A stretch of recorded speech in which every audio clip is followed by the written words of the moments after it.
But the passion don't end there Yeah. because I just not. we have our Oh next boy. episode. Um, Yes, one of the last revealed Kickstarter ones, and one that has been a very, very long time coming. yeah, Oh my God. boy. Yep. Feels like it's been a bit of a sleeper hit in the versus community.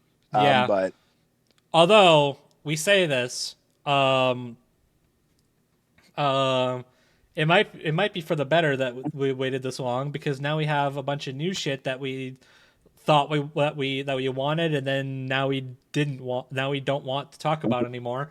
Um, mhm. that makes this fight kind of relevant again, and I'm talking about on both sides. Hey, there you go. Yeah. So Um, a blessing in disguise, maybe. question I don't mark. Um, know. we'll talk more about that later. Because we might actually, I think there might be some surprising takes on some of that Mhm. Yeah. stuff on both sides from us today. Oh boy. Anyways, we Mhm. got okay. Next time on Death Battle, we have the super bad. This doesn't work for one of the characters. God damn it. Uh, Wait, wait, uh, it's the yeah, villains turn heroes basically. yeah, the villain to hero, and one will be turned to zero after this. True, true. There you go. Yeah, it is finally time. We got ourselves Felonious Groove versus Megamind. Yes, after over a decade. Ah, I finally. was gonna say, you know what Death Battle was missing this whole time? Don't What's say that? it. Don't say it. Presentation. God damn it.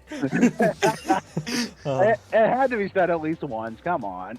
Yeah, you're right. Anyway, Yeah, but finally. yeah, Man. you know what? I was going to ask why this took so long. I think I get it actually. Um, Maybe. I mean, like we said before, it was also maybe a blessing in disguise considering new media for yeah, true. the latter. But Well, for both, really. well, for both, yes. But you know, Um, Yeah. yeah. The long-awaited matchup that honestly, kind of spawns from their movies. Because for those who don't know, the original Despicable Me movie and the original Megamind, they came out around like literally 5 months apart from each other. In the same year, yeah. mm-hmm. Um, Oh, goodness. yeah. So Now I it feel led to a old, lot thanks of for the obvious comparisons. Mhm. And then it also led to, let me check to make sure I got the release dates right so I don't say one came before the other and look stupid.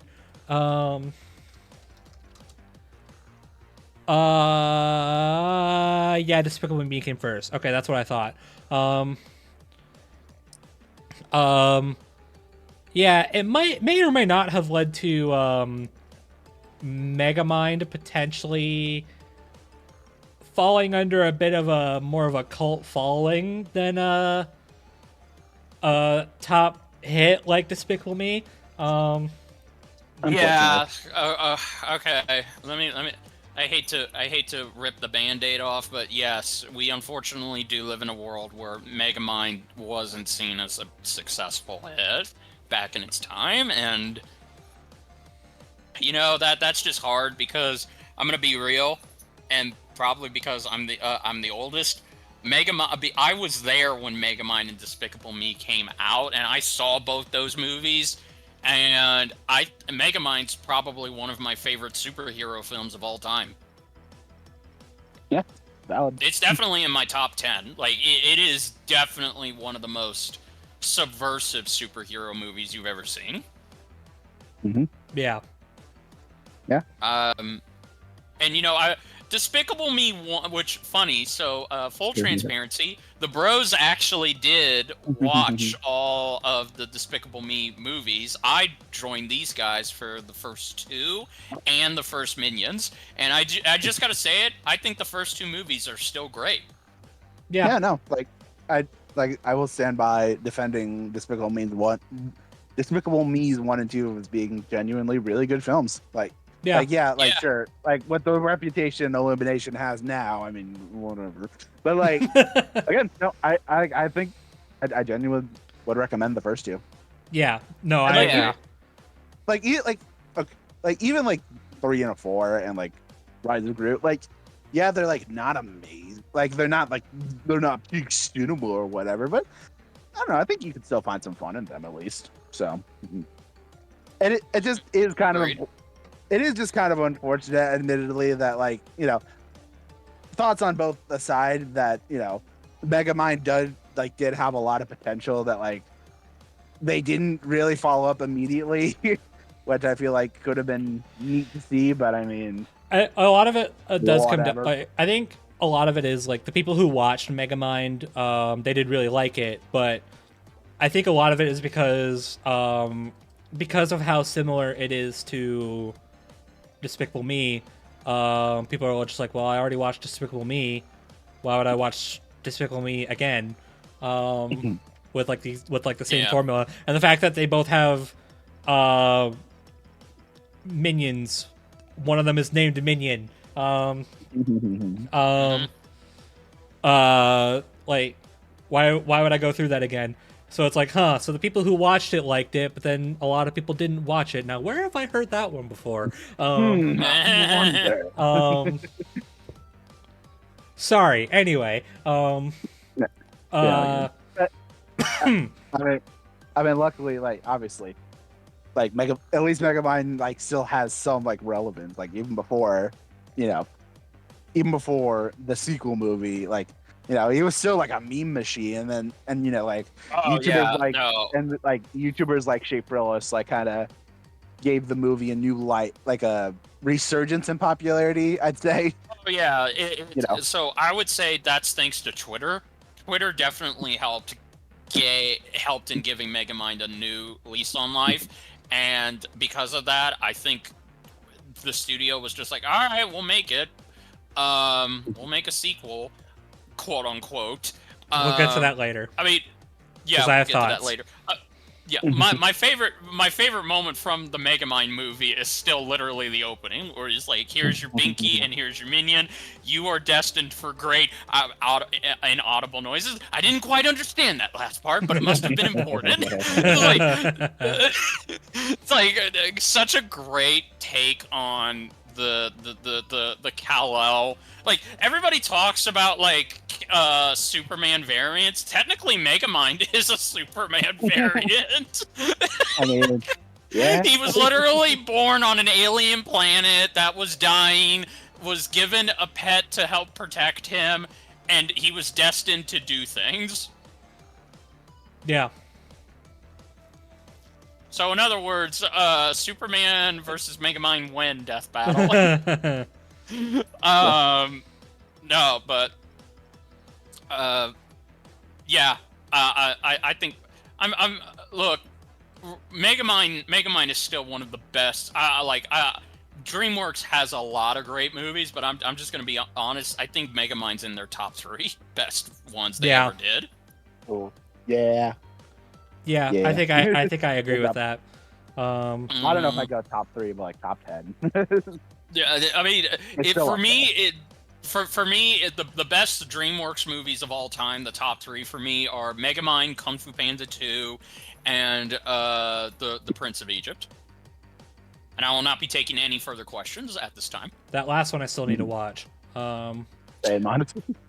But the last one I can't comment on. I never watched it, but One day. I definitely agree. Like it really is Megamind or Kung Fu Panda that's like kind of like the top one for me for DreamWorks.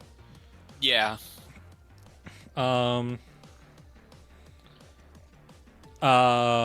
Yeah. But yeah, whenever people ask me like what's my favorite DreamWorks movie, my answer will probably be Kung Fu Panda 2, but then after that it's probably Megamind. Yeah. And I guess it's just because the movie is just so the movie is just so submersive with its protagonist. Like the idea of a hero starting off as a villain, and then the idea that the hero goes through an existential crisis in slow-mo, and he becomes a musician. Like, I find that very funny on how they handle the transition from villain to hero. Like, I've still never seen anything like that today. Like, imagine if the frickin' Boys did that. Yeah. Like, God. Well, actually, funny enough, they kind of did. God, you remind me that I keep getting reminded that I still need to catch up on The Boys. Yeah.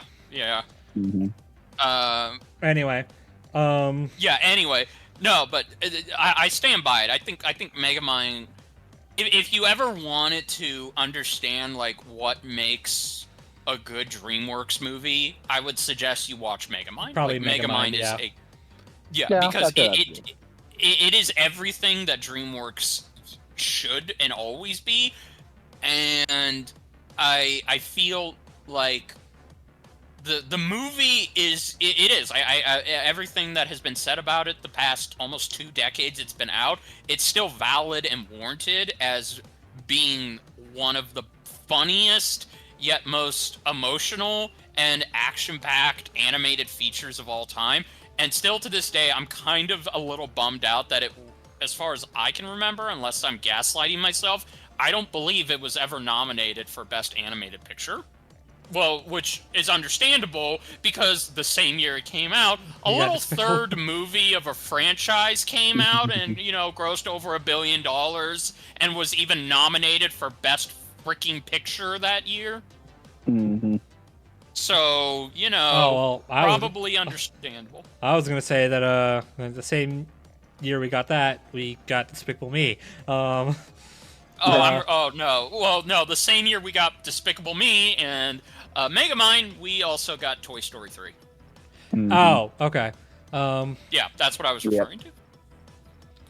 Yeah, but I guess, going back to Despicable Me for a second, because I kind of want to save some of the Megamind stuff for last, because it's kind of like the elephant in the room, so to speak. Yeah. Of course. Okay, I will say this. Despicable Me 1, peak. Like, honestly, yeah. Despicable Me 2, I really like it. I don't know what the common opinion on it is, but I feel like I see different takes one way or the other. But I like it. I think it's good. The Minions movies, Minion Rise of Gru is like okay. Yeah. Minions 1, I hope to never watch again. Yeah. No. Yeah. I'm. And quite honestly, Minions 1 is like I view it as like Minions 1, aka the beginning of the end times for this franchise. More like the desperate times. Yeah, that's true. I mean, yeah. Yeah, actually, you're not wrong because 3 and 4, yeah, they're desperate. Yeah. I mean, they're not necessarily. I don't think they're necessarily bad movies. Like they're relatively harmless kids movies. It's just you can really tell that like they're at a point where it's like, what do we even do anymore? Yeah, they're kind of borrowing on Family Guy territory now. Like they just it's. I'm sorry, I'm sorry, ZDogg. It's got to be fuck. I gotta speak my mind. It's just. I mean, no, I get it. Again, just going back, especially when. Okay, look. What I was trying to say earlier is that Megamind the movie is actually a character study about the characters, their journeys, where they are, what they want.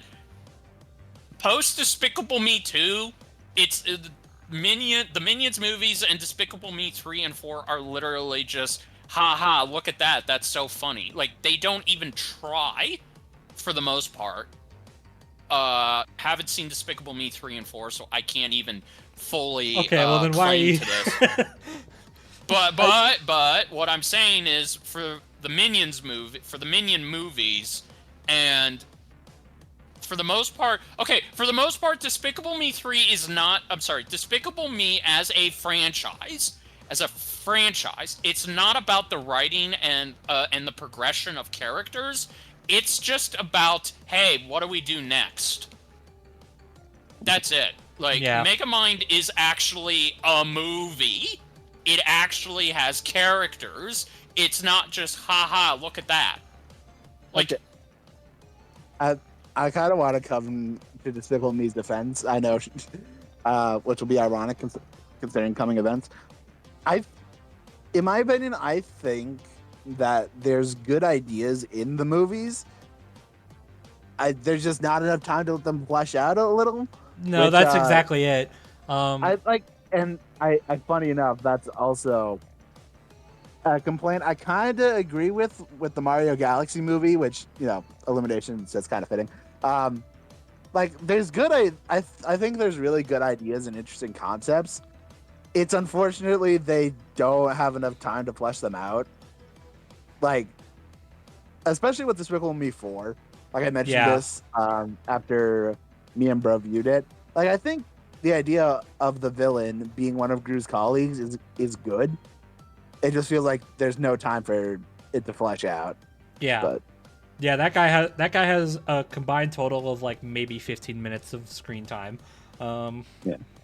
Also, funny enough, was voiced by Pharrell Williams. So funny that they knew. Yeah. Okay, but say you will about the movies, obvious, and you know, luckily for this discussion, I think Gru is no question the best part of each movie. Oh yeah, like no question. Like yes, there are. Like I will say, I do think there are some funny moments with the girls, or sorry, the Gorals and the Minions sometimes, but like Gru always mostly in steals one. the show. Mostly in one. Anyway, but yeah, no, now I do. Now, am I talking about the girls or am I talking about the Minions? I'll leave that to you to decide. The world may never know. But yeah, no, legit. Regardless of what you think of these movies, I always think Gru is a great time to see on screen. Yeah, like he is. I don't know. He's just always just so entertaining and. Yeah, I'll outright say I don't like 3 and 4, but I can't deny that even in those movies, Gru is a huge highlight. He's so fun. Yeah, he's so fun. No, for real. To watch on screen, and you know, it especially very like he is still trying to be a good father. Yeah, and I think that's just. Yeah. Yeah, I think the problem I have, like, I guess the problem I have with the Despicable Me movies as they go on, maybe I'm jumping the gun a little bit with saying like they're running out of ideas. I think it's more so like they have ideas. Like, okay, let me say this. I think the idea of giving Gru a brother and B a son, is like not the worst idea in the world. The problem is, I don't necessarily care about them. Yeah. Like, I don't necessarily care about those characters. I think they like, it's like, okay, cool. Like, and it doesn't help that like the cast of each movie just keeps progressively getting bigger and bigger, and it means that basic, which wouldn't be a huge problem, except by the time we get to 4, the only characters you're really ever truly meant to care about are Gru and the movie's villain. Because like obviously the villain, like, and really at some points you only care about the villain because they need to be taken down. They're the bad guy after all. But each movie gives Gru's supporting cast less and less to do. And it kind of, again, this might be jumping the gun a little bit, maybe I'm being a little too harsh, but I almost get the feeling that some of Gru's family are at times used as like plot devices. Like at least in 1, like the girls are used as a way to motivate Gru to not be a villain anymore. And I like that. And they have a fun dynamic with him, and it's great. But then it's like, again, the once you get to Despicable Me 2, the girls are given less to do. Now we have Lucy, and she's great with Gru. Like we have this new character, and you like her, and then you get to Despicable Me 3, and now she joins the girls as just existing. And then you get to 4, and now they have a son, and again, they certainly exist. Oh, but no, and then 4 decides to give the villain a supporting character whose entire purpose in life is to exist. Like I really wish I was making this up. But that is her that is her character. She is there. That is Can confirm. It's like I said before, like I don't think on paper, like they're not bad ideas. It's just unfortunate they don't flesh them out enough. Yeah. Hell, by the time when we get to Despicable Me 3, Dr. Nefaria gets frozen to carbonite for literally no reason. No. There's a reason behind that. No. I know what you're about to say. I know it's not. I'm gonna guess I'm guessing you're talking about Russell Brand. Yes, I'm talking about Russell Brand. All that happened after 3. In fact, Russell Brand. Oh, okay. In fact, Russell Brand comes back to voice Dr. Nefario in Rise of Gru. So they literally did that just so they didn't have to worry about him being there. Well, then that's messed up. That is literally. Why they gotta do my boy dirty like that? I literally can't think of any other reason why they would do that aside from just to make sure he doesn't. They don't have to worry about another character in the script. Yeah, exactly. You know, so. Again, I don't want to sound harsh. I have nostalgia for Despicable Me 1 and 2, and whenever I get to watch, Despicable 3 on my own, maybe I'll come to my own conclusion. You know, but that being said, like I still like those movies. It's fun to rewatch them. El Macho is a way better villain than Vector. And you know, Happy is no lie still always stuck in my head, and I love listening to it. It's still a Boehner song after all these years. No matter what your opinion, it did give us Happy by Pharrell Williams, so we'll take that. Yeah, exactly. And again, Gru as a character, I do like how he progresses in those first 2 movies, even though when you realistically think about it, Megamind only became a villain because he thought that that's what he was destined to do. Yeah. And the reason his inventions always caused harm and misfortune to others was just again, it was just him thinking that maybe that was his true purpose all along, was not to be good, but to be bad.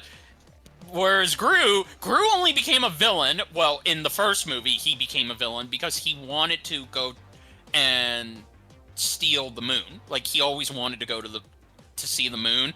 And so, and also because he wanted to impress his mother, because his mother was kind of heartless and didn't give him enough attention as a kid. And until he realizes, oh wait, I actually like being a dad, so I'm kind of gonna quit being a villain just so I can raise my 3 little girls.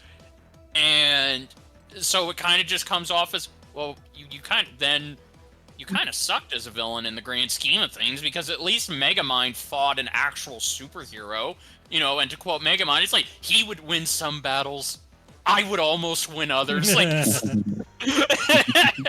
like I do. I just feel like Megamind's villain turn was actually funny and interesting because, again, he just thought that that's what he was supposed to do, whereas Gru just did it for the attention. Well, it was basically born into it. Like, the first thing that happens when he crashes on Earth is he crashes in a prison, and all the prisoners are like, crime is good. Policemen are bad. Yeah, exactly. It's like he was literally raised and born into it. You're right. Where, again, Gru had... that was my main flaw with Gru's motivation of wanting to be a villain, other than, I just wanted to take the moon and impress my mom. Oh. You didn't want to... Maybe you didn't want to, get back at the world for doing you wrong? No. Well, I mean, his mom did him wrong. I mean, yeah, but it's like that again, it's not even... Well, actually... It's not even that, it's just... Really, his whole family did him wrong, because his father just straight up left him. Yeah, that's true. So, fair point. Again, I don't know. That's always been my one flaw with Gru's character, is his motivation and how he became a villain. Yeah, his father just straight up, like, as a 3, the idea is his father left him and then died. Yeah. Like, hope hell was worth it, you asshole. We left him, moving on. So. Left him, took his brother, made him think he didn't have a father or brother, and then died. Yeah, how's hell working out for you, you piece of shit? Alright, so we should probably rip off the Band-Aid for Megamind, bro. Yeah, probably.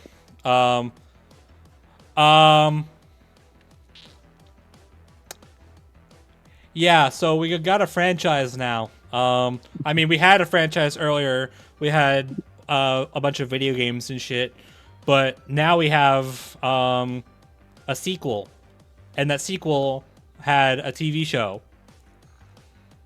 It's everything we all ever wanted, and then it came out, and now people don't want it anymore.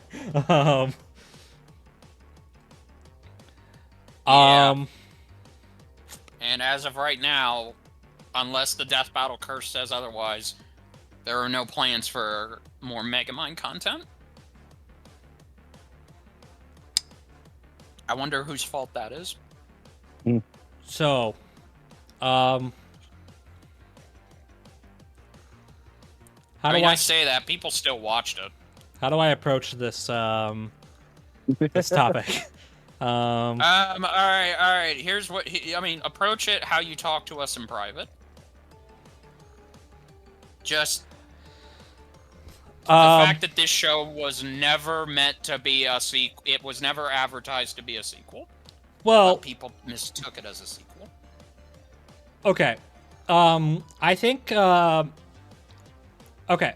I didn't pay too much attention to the marketing for this. Apparently, the marketing was like, "This is the sequel you all wanted," except it's not. If that's true, then okay, blame the marketing. We're blaming the marketing for a movie's failures. I wonder where I've heard that one before.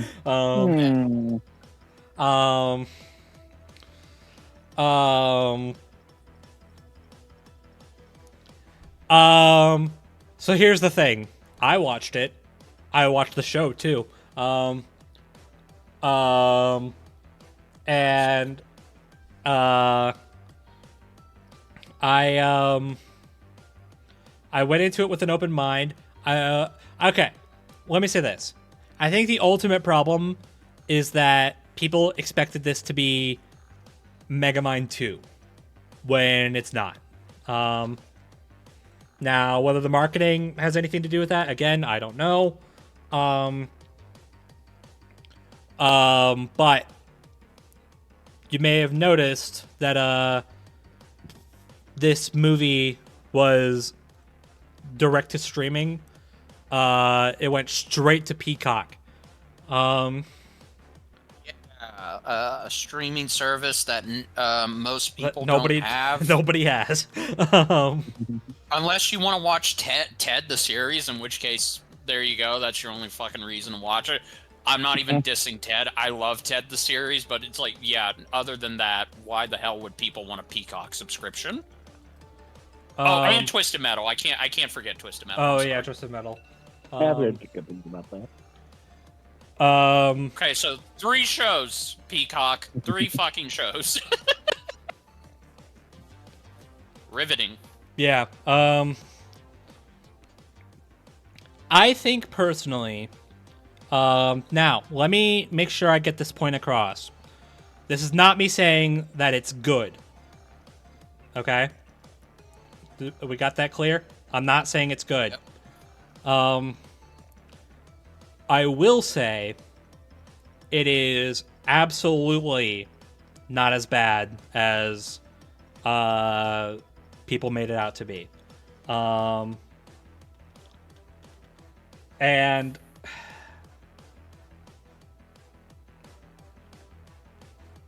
this might not. I have a thought. It might not be received super well, so I don't know if I want to say it. I mean, the last discussion literally had me say things that were not best to say, but I said them anyway.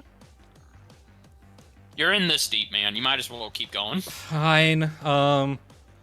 Just don't murder me for this. I will not.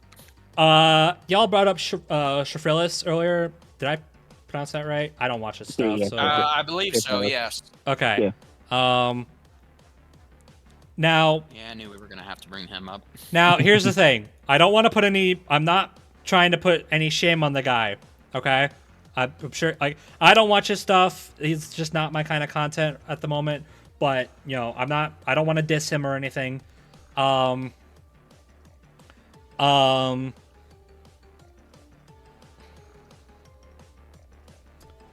still scared to say it. Okay, screw it. I think at the same time that he saved this franchise by like putting it back into the spotlight, because like I don't think we would have gotten stuff like the sequel or the TV show. I don't think people would have been as gung ho about it if it wasn't for him, because he kind of like really brought everything. Like obviously Twitter memes. They're funny, but I don't think they would ever be. I don't think them alone would ever be enough to revive a franchise. Yeah. But you're not saying the no bitches meme saved the. Anyways, I think he has single-handedly, definitely not intentionally, both saved the franchise. And yet ruined its reputation. Yeah, I can agree to that. And I've seen his videos too. And it's not because. And let me say this: it's not because I'm not trying to be like the witty guy. Be like, oh, he saved the franchise by giving it new stuff, but then he ruined it by the new stuff being bad. Like I'm not trying to do that. I'm being serious here. Yeah. I think I will grant I haven't seen it, but so maybe I shouldn't comment on this too much. But I think his video on Megamind versus the Doom Syndicate single-handedly ruined any chance that movie may have had of appealing to somebody. Particularly with all of the like But particularly with all of the memes that came from it, you know the one. I'm not gonna repeat it. Um,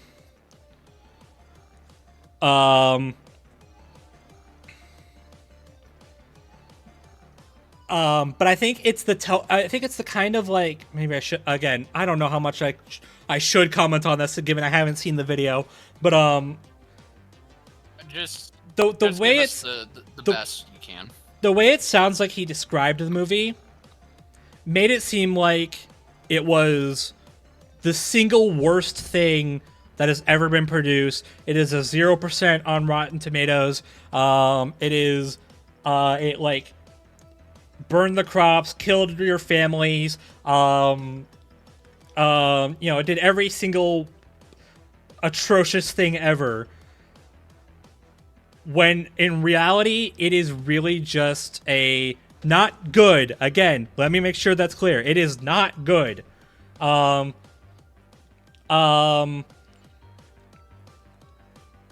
it is simply a harmless kids movie that, yes, kind of spits on the legacy of the original movie.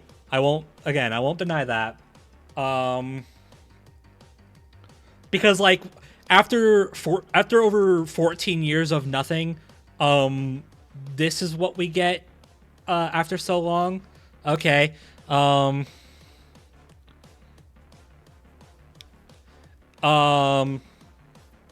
Yeah. But it is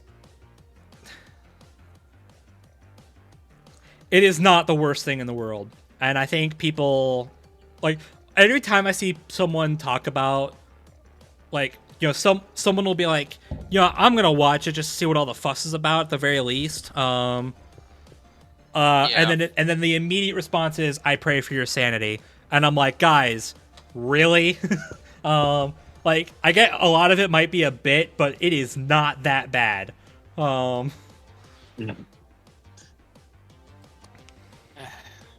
guess I do want to comment on this a little, because full disclosure, at the time of this recording, I have not seen the movie or the show, and I have seen both Shafriel's review and his follow-up. So I will say, I do kind of agree. Like, obviously, people treating it like the worst thing ever is definitely overreaction. I don't even need to see the movie to comment on this. And I think honestly it's just kind of a thing of what we talk about in this community sometimes about parroting other people's opinion without seeing it first. Like, sure, I'm sure Shafe generally just likes it. And yeah, that's cool. Sure. No, I'm not trying to say his opinion is invalid, just for the record. Of course. No, And but, yes, and yeah. I can tell you for damn sure he played up his anger in that video, especially about the thing. Yes, and I Obviously, could tell that he he was doesn't care. doing it. I can tell that he was deeply upset about it, and that being said, I have not seen the show or the movie either because I realized it was just a kids show, and that means when I heard that, when my friends told me about it, who weren't him, my response was, okay, so it's not for me. I mean, and that means I don't have to watch it. I don't have to watch it if it's meant for a younger audience, and I'm okay with that. Now, am I okay that I can't have a sequel? Yes, abso-fucking-lutely. I'm not okay with that. But at the end of the day, here's the reality of the situation. I can always go back and rewatch the first movie anytime I want, plus the short. Yeah. So, in fact, I actually just rewatched the short not too long ago, and I still like it. So it's not fun. as if this. It's not as if this show or movie has completely destroyed Megamind. It's just it was going for a different direction. It was trying to appeal to the previous generation, the Gen Z crowd, and I applaud them for that, because at the same time, Megamind has unfortunately always had that problem of connecting to younger crowds that are below the ages of 10, I want to say 10, and they tried, but unfortunately, yes, you know who has unfortunately now made this show into has overblown this show into something I don't think it even wanted to be. It just wanted to entertain newer audiences. Yeah. And unfortunately now we may never get Megamind content again thanks to that. Like, it really is sad that this upcoming Death Battle, this is it. Unless Universal and Peacock come out and say there is a second season, or we're going to do a new Megamind movie with Will Ferrell, David Lee Cross coming back, then there you go. We got something. And that's it. Like, I definitely don't want to spend too much time on this topic any further, because we do kind of have to get through the other stuff. Yeah. Yeah, I will say, like, yeah, like I love Shafe and his content. Maybe he did overblow things a little too much, but in the end, like, I don't think that's what he meant to do. Like, sure. No. All right. If it was a play up, then it was a play up. You know, that's And that's if that's just I his think thing. he may then- have gone too far, is what we're saying. Like, I mean, okay. I do agree there. He may have gone too far, but like maybe he again, overdug Walker did, is what I'm gonna say. maybe. I mean, like, but also, again, I feel like it also comes at like a message like, watch these things and form your own opinion on it. That's even what Shape says in his videos. And heck, when he did a follow up to the show, he even gives credit where credit is due and says You did. there are things that he liked about Megamind Rule specifically.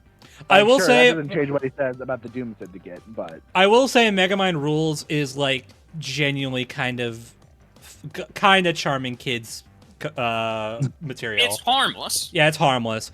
I will say Yeah. the second batch of episodes, like the second half of the show, is much better than the first. That is what I've heard. I don't even Yeah, I don't even like super dislike the first half. The first half is like kind of whatever. Like a lot of the first half of the show is definitely kind of in one ear out the other, like, which is worse than it's not. Which, in my opinion, like, I know some people will feel differently about this. In my opinion, I'd rather have that than it be like frustratingly bad. sure, yeah. Yeah, exactly. But the second half, I'm like, okay, why am I actually kind of getting a little into it? Yeah, exactly. So I will say, I do cautiously recommend Megamind Rules. Just lower your expectations. Yeah, I think that's the best thing to do. Please, Yeah. God, lower your expectations. I think that feels like, again, I haven't seen it, but it feels like that's also kind of the case for Doom Syndicate as well, Yeah, based on what. Doom like, Syndicate again, is probably not the best. Okay, I would just say, like, maybe just watch the series first and then Doom Syndicate, to kind of just, so that way you at least have an idea of what the show and the series was trying to do. Doom Syndicate. I will say, I do think I'm not gonna go out of my way and say don't watch it. I'm not gonna blame anybody for saying no. Like if I say, hey, you want to watch Megamind versus Doom Syndicate, and they're like, hell no, I'm like, all right, fair enough. Like if they don't want to watch it, then they don't want to watch it. I'm not gonna try to change that. However, I'm not gonna say you're out of your mind to at least give it a look, just to see what the fuss is about. And to form your own opinion. Please, God, form your own opinion. I think that's the main thing. Like, I mean, I feel like that's the case for, like, that should come as common knowledge for not just this, but also anything. Yeah. But where we're at, common sense isn't as common, unfortunately. But yes, no, yeah, just go into a free mind. I will say on its own merit. I will say And again, for for Rules, and this is something that even detractors will give it praise for. That show has a bitching theme song. Oh yeah, Okay, no, absolutely. Bro. There's a part Yeah. of me that kind of just.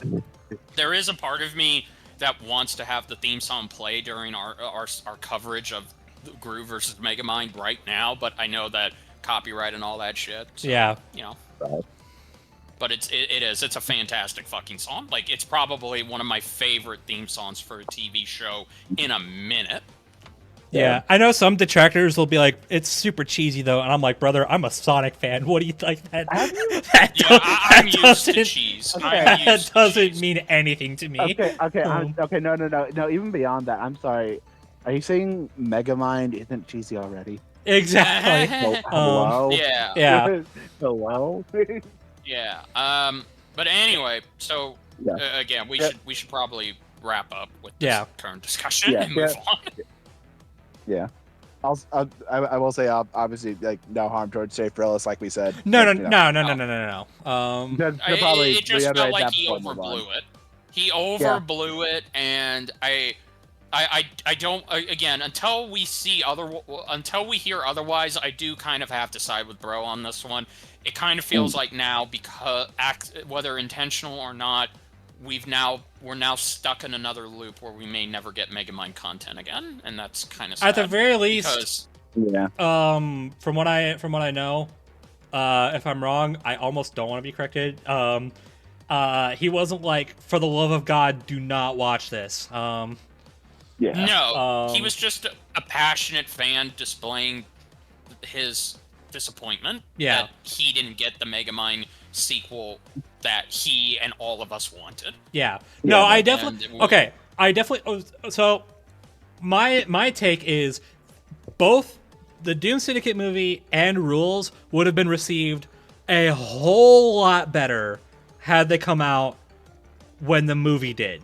Yes, Yeah. I can agree to that. I feel Because- like if they came out, it would have been better. Yeah. I was gonna say, it's, like in the same vein to like the Penguins of Madagascar show. Exactly. I was actually just about to bring Yeah. that up because, you know, quality control and all that aside, it actually shares a lot of the same sort of like artistic style and tone as the Penguins of Madagascar TV show. Yeah. And for all intents and purposes, that show was received relatively well. It was. It was. So I think it would have done better. Like, okay. Because it isn't Megamind 2. If it was, it would have gotten a much bigger budget. That's the thing. Both of these were working on shoestring budgets. Yeah. And it didn't help that same budget was split across both of them. Yeah. That definitely did not help. But if it was actually Megamind 2, if we were gonna get a proper sequel, it would have gotten a much bigger budget and it would have been a theatrical release.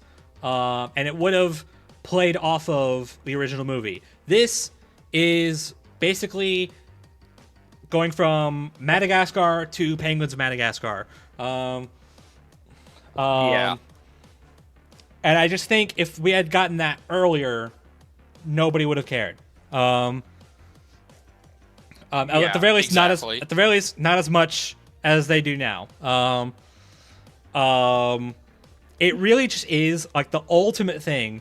And again, let me make sure this is 100% crystal clear. This is not me saying that these two are any good, but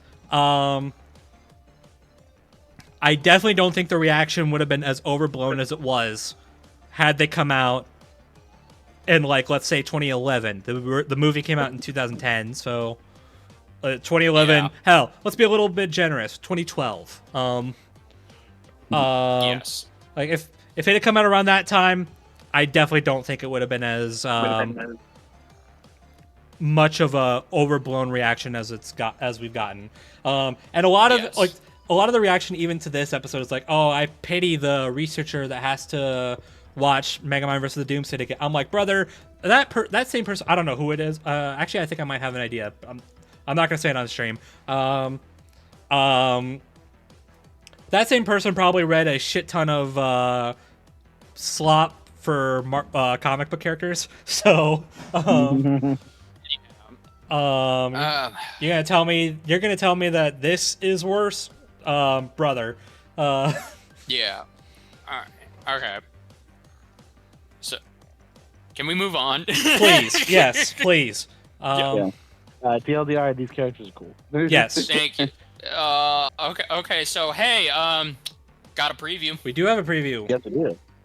Yeah. All right, and since we went on that, okay, here I'm just gonna say it. Since we went on a long tangent about Megamind rules, we are not, and I repeat, we are not going to be discussing the current controversy in quotation marks surrounding this preview. So if you expected us to talk about it, prepare to be disappointed because we're not. We're gonna grease and glaze this fucking preview. All right. TLDR, Cool. TLDR, it's silly. Anyway, yeah, this preview is cool. Yeah. Yeah. I It's animated by Luis. By Luis. Oh. Yes, Luis doing Okay. his first ever solo. I could be wrong. He's probably going to it's- have help from like. It's probably not solo, but we don't know who else is No, involved. okay. Well, for the most part, it's Luis. Like, it's probably going to be him, Project Alpha, Origin, like so. But it is a Luis-led episode. Yeah. In It's basically that- like think like Ruby Maka, Ash Yugi. Like they were Yeah. they were led by Luis, but he's probably going to have help. Yes, exactly. And I'm just gonna say it. One thing that I will agree with somebody.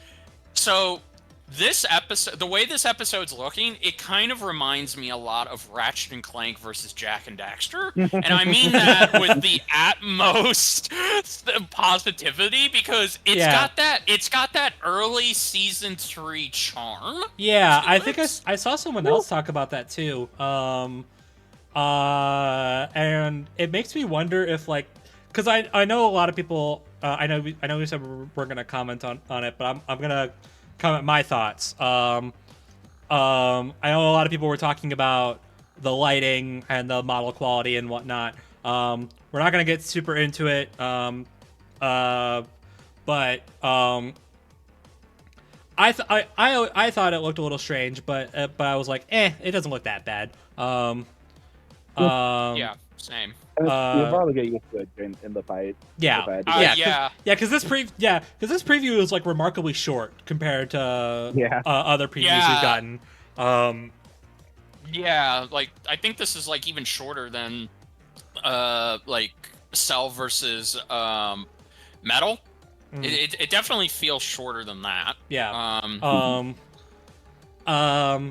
But yeah, I think someone else commented like it might not be like a super intentional choice. But like it does feel like a bit of like a callback to the earlier 3D episodes. They didn't specifically call out Ratchet and Clank versus Jack and Daxter, but I can see it now that you said that out loud. I definitely see it too. Well, I mean, okay. It's like a callback to expand on it. It's like a callback to Ratchet and Clank versus Jack and Daxter, Joker versus Sweet Tooth, and BrobusCast's all-time favorite, Crash versus Spyro. Like, it's got that kind of lighting to it that kind of makes me think of the early season 3 and 4 animations, like back when they weren't.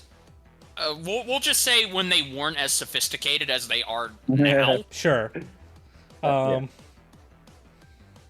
Back when Torian was doing freaking everything. Yeah, exactly. Back when, literally doing everything. And also, ironically, back when Luis was still a 2D animator. Yeah. How far we've come. Yes, indeed. So I will say, when it comes to just the visual aspect, okay. I'm just gonna go ahead and rip the Band-Aid off. Gru looks weird. Okay, yeah. But again, but I don't think it's a deal breaker. No, it's not. And he's an Illumination character. Those guys were never so there's three aspects to this.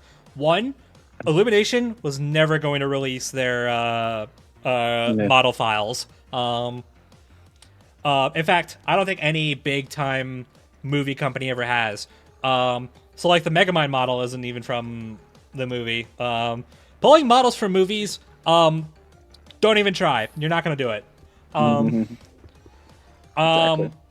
2, Gru's official. I'm assuming this one is custom. I'm assuming Luis or whoever Okay, made I it. can confidently say yes, it is custom because I've seen other 3D Gru models that are out there. This does They're not bad. match yeah. Okay. Well, no, this is not like any of them. Like here, Yeah. I can even find one. No, I'll even send one that I found. But yeah. keep talking. What I was going to say is, Gru's official models, good to be blunt, suck. Yep. So, say what you will about this model, they went with the right direction at least. Exactly. Okay, here. So yeah, this is a model for Gru that I found. And 3, Gru's an Illumination character. For an animation team that is a lot smaller, it was always going to look at least kind of strange. I think so. I was talking to a friend, and he kind of hit the nail on the head. So you notice how, okay, we're not going to show it, but bros, notice how in these models, you notice how Gru from the offset kind of looks a little ovalish and kind of, light chunky. Yeah. And then you go over to the model being used for the actual episode and how it's more kind of slimmer. And so, okay, that is an illumination trick. Illumination likes to make their characters look as kind of ovalish and more roundish as possible because that's just their style. But when you actually look at the character design in like a 2D drawing, like even BrobusCast's amazing render that is on screen right now, you notice how Gru is not supposed to be fat or chunky. He's supposed to be just average built. Like, nothing too muscular, nothing too chunky. So I think that's the problem that everybody has kind of been having at first, is that you expect Gru to look a certain way because you've only known and seen him from the Illumination movies. But if you actually look at the character without the Illumination filter, he's nothing like how he's supposed to be in those movies. So I do appreciate that in this, they're actually having Gru look more physical than he more or less is in the movie. Yeah. Yeah, I think that makes sense. And honestly, I think this is a case where it's like the more I look at it, the more I'm probably gonna get at worst get used to it. I was gonna say, like, once the episode comes out and we see the whole thing. I've already seen the preview multiple times. I'm sorry. Yeah. I've already seen the preview multiple times. Yeah. I think it looks fine.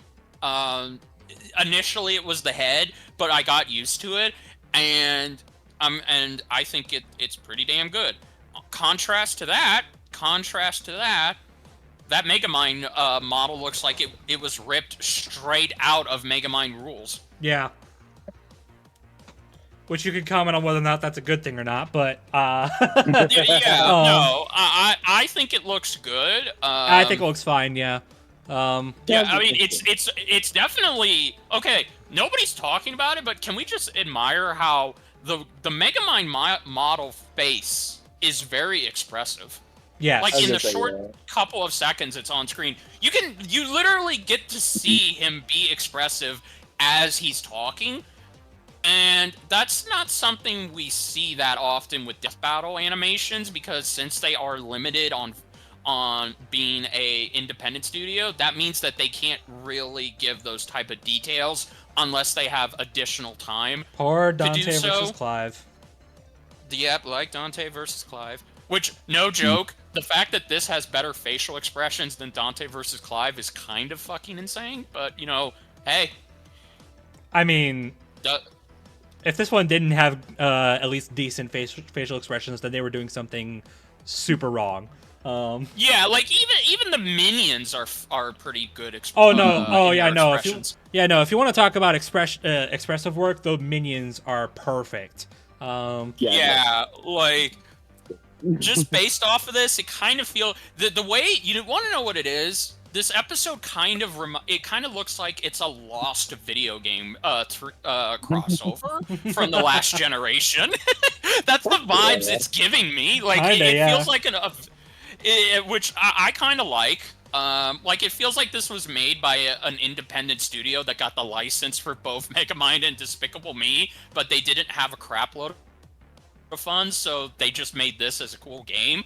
The more I'm looking at it, the more it kind of makes me have this stupid grin, just because, again, I love these characters. Yeah.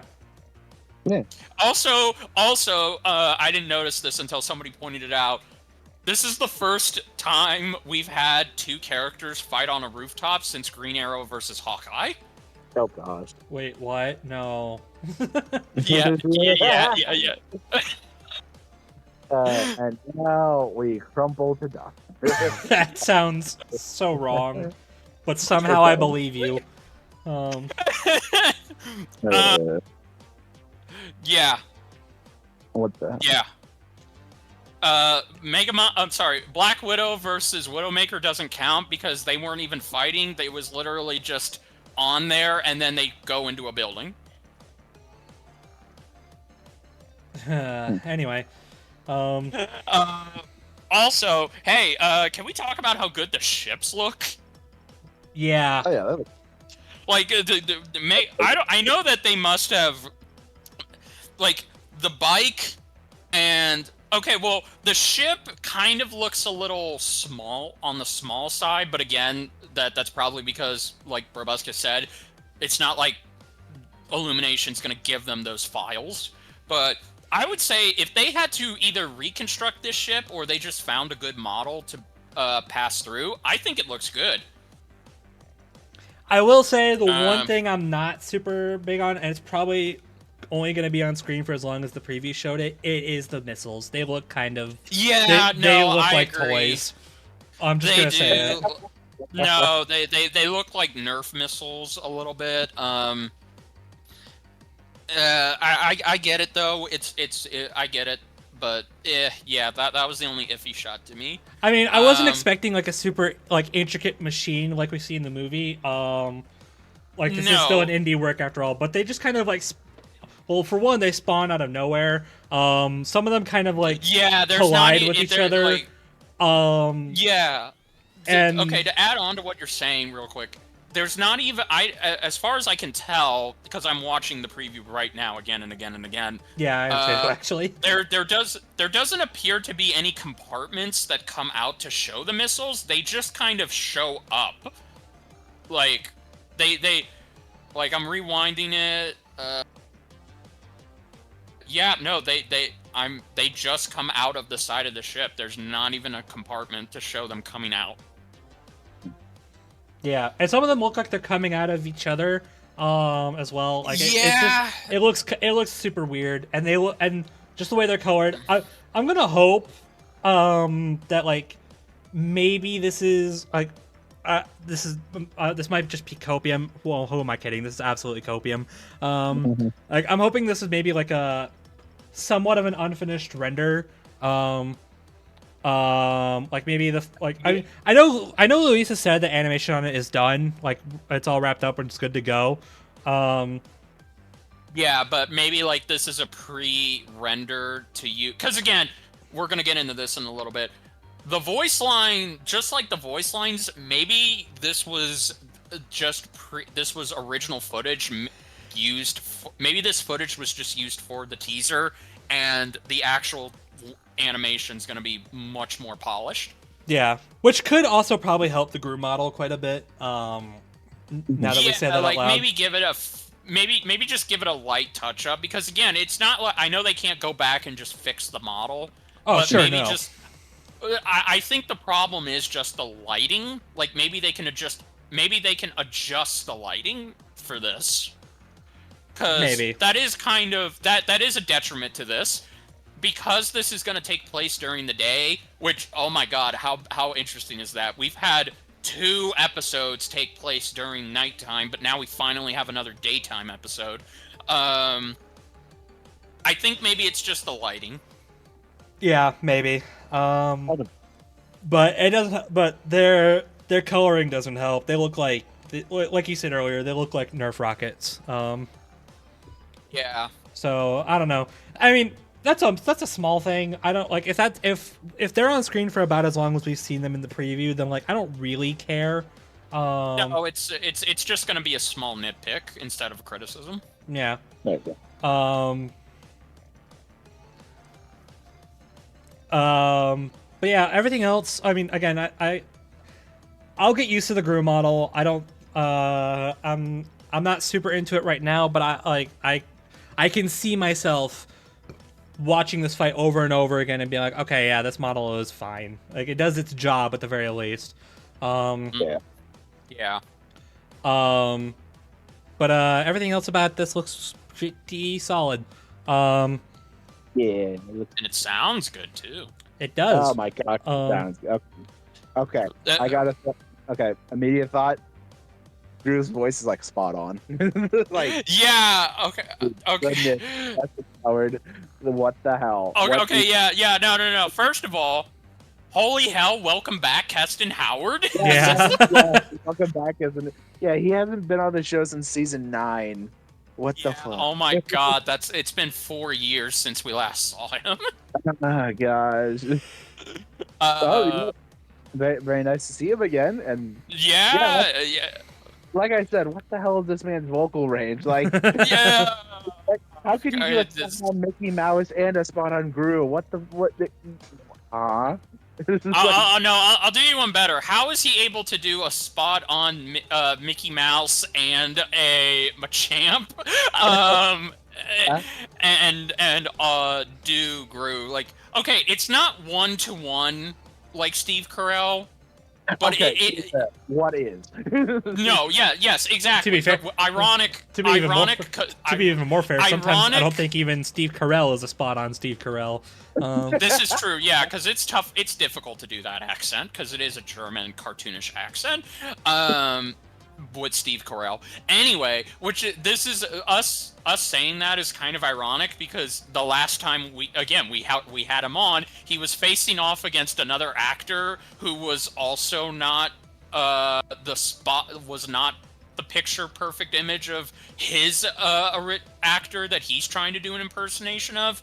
So I guess that's just how it goes. But I think that Keston does a damn good job capturing the mannerisms of Steve Carell. Like mostly, this performance gives me it gives me Despicable Me 1 vibes.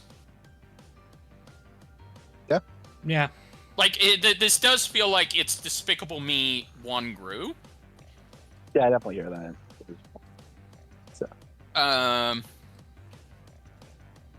Yeah. Also, again, welcome back, Keston. Like, damn, man, where have you been? Oh my god. Don't ever leave us again, man. Don't ever leave us again. Yes, please don't.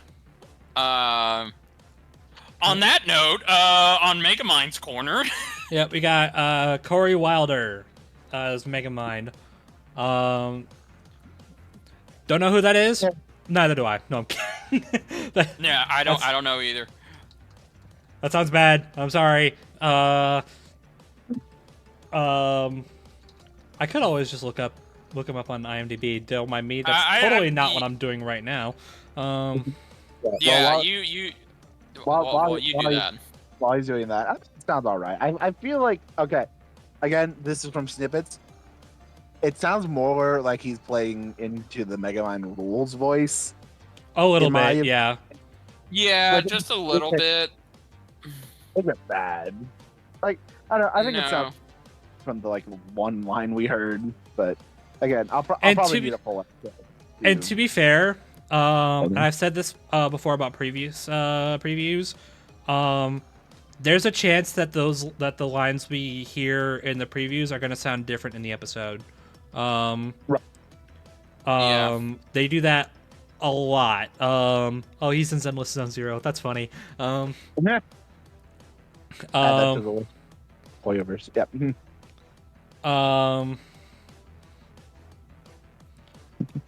Anyway. Oh no, that's not Hoyo. Yeah. Oh, he's in Freerun too. Interesting. Yeah, they do a lot more than I was. I counted it in my head.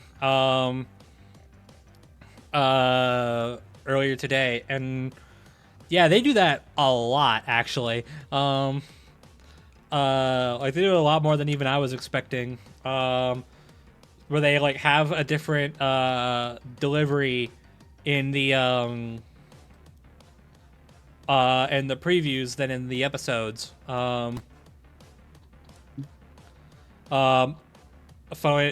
that I brought this episode up earlier, but probably the example that I go to most often in my mind is Dante versus Clive. Yeah. I compare the lines we hear in the preview to the way they're delivered in the episode. It is night and day. Like we get like I know we all gave both voice actors props when we did our discussion for that episode, and I imagine that still stands for us all. But I went back to the preview after the episode came out, and I listened to their deliveries. I'm like, oh, this is why people didn't like the Dante voice very much. It's like, oh, I get it now. Yeah, glad they used different deliveries in the episode.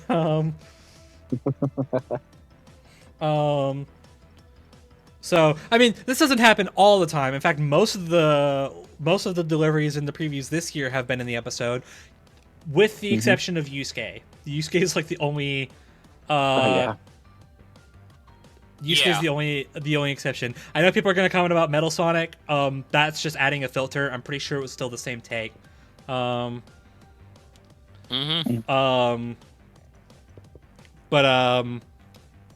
so I don't know. I think they both sound fine. They're not one-to-one like they're the people they're trying to impersonate.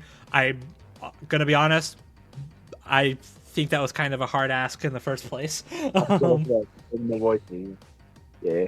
Yeah. But I'm sure they did get in the episode.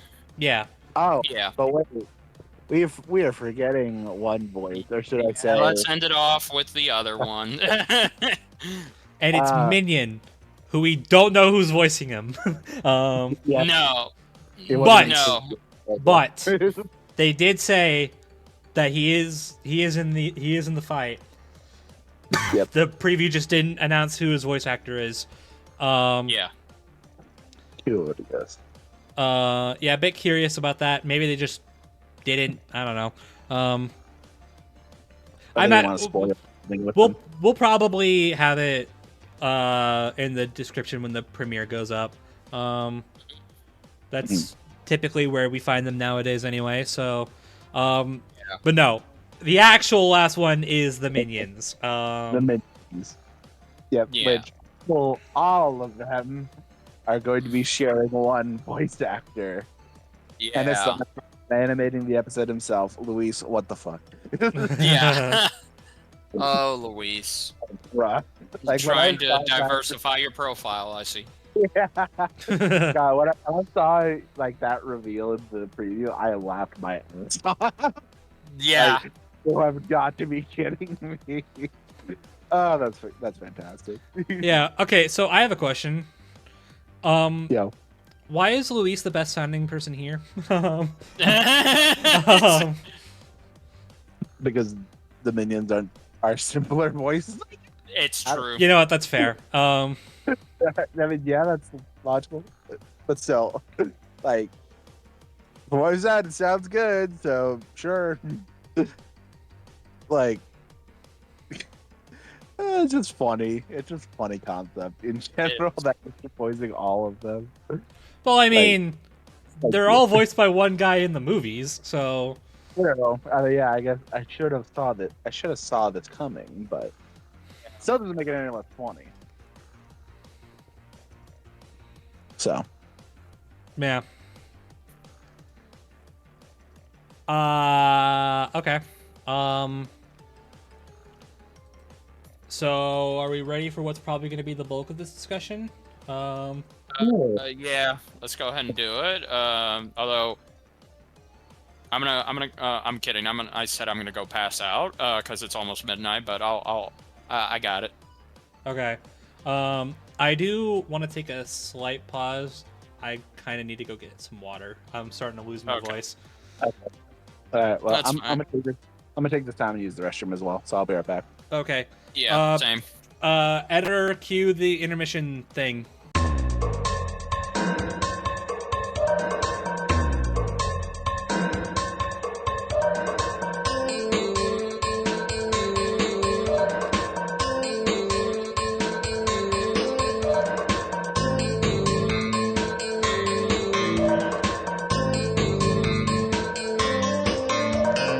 All right, we're back. For the just to note, Richard had to leave during the intermission.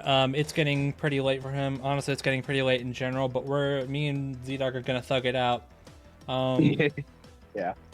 I mean, really, we kind of have to be here. I was gonna say, considering we are the reppers of today, Yeah. so So if our discussion about our thoughts on these characters didn't make it obvious, ZDogg is repping Gru. I'm repping Megamind. Yeah.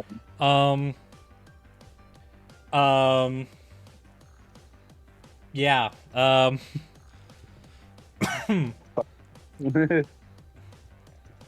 and now you know why we watched the movies together. Yeah. Probably. But Um, obviously it's not everything. Yep. Yeah, there's a lot more than just the movies for both of them. Obviously, you all know about Megamind Rules, but there's also a ton of video games. There's a ton of shorts for Despicable Me. Megamind has comics. He has a book, which is really just a novelization of the movie. Really, a lot of the secondary media is just a retelling of the movie. I will say this now that I'm like letting it out there that I researched Megamind. If y'all are gonna shit talk Megamind versus the Doom Syndicate and Megamind Rules, I better see that exact same energy towards the Megamind video games. Because they are like, because I didn't have too terrible of a time watching Doom Syndicate or Rules. Watching long plays of the Megamind video games, I was almost bored to tears. That's wrong. And I wish I do actually have a copy of Megamind Mega Team Unite on Wii. I was hoping I wouldn't have to resort to a long play for that. Unfortunately, I've come to realize that my Wiimote doesn't work anymore. Oh no. Oh, that's a shame. I don't even know if the game works. I didn't try, at that point. I didn't try it. Right. Yeah, my too. Yeah. Yeah. So that's fun. I mean, honestly, if I did play it, I don't think I would have had any better of a time, because that game. Oh dear. Yeah, that's one thing that both these guys have in common is that no one really gave a crap about their video games. I was gonna say. Yeah, because Despicable Me also has them. Yay! Yeah, and they're also not great. Yeah. um, and hell, I actually was the one who researched the. I'm sorry if I'm putting this on the spot, but I actually was the one who researched the Despicable Me video games, and I found some uncanny valley screenshots of, particularly from the DS game that I've already forgotten the name of. Yeah. Joy. Yeah, for how much of a blockbuster franchise Despicable Me ended up becoming, they really pumped out some shovelware with their video games. And like, the 2010 era of video games. yeah, I mean, it's really just video game tie-ins in general, right? I mean, that's unfortunate. I say that we talked about Madagascar earlier. That game on PS2. Mwah. I have not played it, but I will take your word. I mean, if it's the same as Madagascar on GameCube, hit Yeah, that a lot. I think it's. Subscribe. I think it is the exact same game. Noted. I don't know why. I guess. Yeah. All right. Anyway. And Yes. yeah, we basically went over. We've got. I think we've gone over pretty much everything. Yeah, everything we can. So. Yeah. Yeah, I watched all 4 movies, or all 6 movies. Sorry, all the shorts that are out, and then I even went through the ride, which honestly was kind of fun. I watched a video of it. I didn't go out Oh to yeah. Universal. But yeah, Brother, if you were actually at Universal, you could have told me. no. No. No. Anyway, I will say shout out to we are recording this after the G1 blog dropped. So shout out to them. Shout out to one user in particular that found a bunch of random Flash games. I'm like, huh? Okay. I will not be pulling too much from these, but I will bring up what I can. And I will address one thing in particular that was kind of a topic of debate on the G1 blog. When we actually get into the debate. Most intrigued. And if you've read the blog, I think you know what I'm talking about. If you haven't, well, strap in. Yep. Okay, well, this is Groove versus Megamind. ZDogg, you have the floor. All right. May I steal it this time? It's at least in character. No. Damn it. Okay, I tried. All right. Let's do this. Actually, it's not in character anymore. They're good guys now. Okay, yeah, you're right. You're right. Yeah, well, whatever. Anyways, the answer is still no. Okay, anyway. Yeah, we got it. I'm sure everyone has aspirations and goals when they are a child. Whether it be being a chef, being a military worker, etc., etc. But for some, their life goals are a little more despicable. Enter Felonious Gru, someone who didn't have the most positive childhood, with its father supposedly dying from disappointment, his mother Marlena not really paying much attention to him, and him not being the most popular kid in school. But even with all this, Gru had a knack for inventing things and keeping up with the activities of current villains, even when his mom wasn't the most enthusiastic about it. But because of these evil admirations, he knew one thing for sure. His goal in life was to be the greatest supervillain in the world, which carried with him for most of his life, alongside his own army of minions who desired to serve the most evil person they know, known as, well, the Minions. And a brilliant man who builds gadgets named Dr. Nefario. They would live a life of villainy for several years, stealing several landmarks for themselves and just being kind of a jerk to everyone. However, However, everything would change when they planned to perform the most evil deed any villain has ever done. They planned to steal the moon. To do this, they needed to obtain a specific device known as the Shrink Ray. Unfortunately, one other up-and-coming villain nabbed it for himself, known as Vector, who commits crimes with both direction and magnitude. After trying and failing to enter his house by himself, he witnessed 3 orphan Girl Scouts selling cookies to his house and entering with no problem. With this, he had an incredibly despicable plan, that being to adopt these 3 girls, Agnes, Edith, and Agnes, Edith, and Margot, for enough time for him to steal the Shrink Ray and have his celestial smuggling go off without a hitch. Which indeed worked perfectly, except for the fact he began developing a soft spot for the girls, actually caring for them and wanting to do things with them, such as make them breakfast and doing imaginary tea parties. However, after Dr. Nefario sends them back to the orphanage to make sure nothing goes off with his lunar looting, and he actually manages to steal and shrink the moon, Vector manages to find the girls and steal them, wanting the moon all for himself. Gru obviously wasn't happy with this development, and went off to go get the girls back for himself. And this time he promised the 3 of them to not let them go ever again.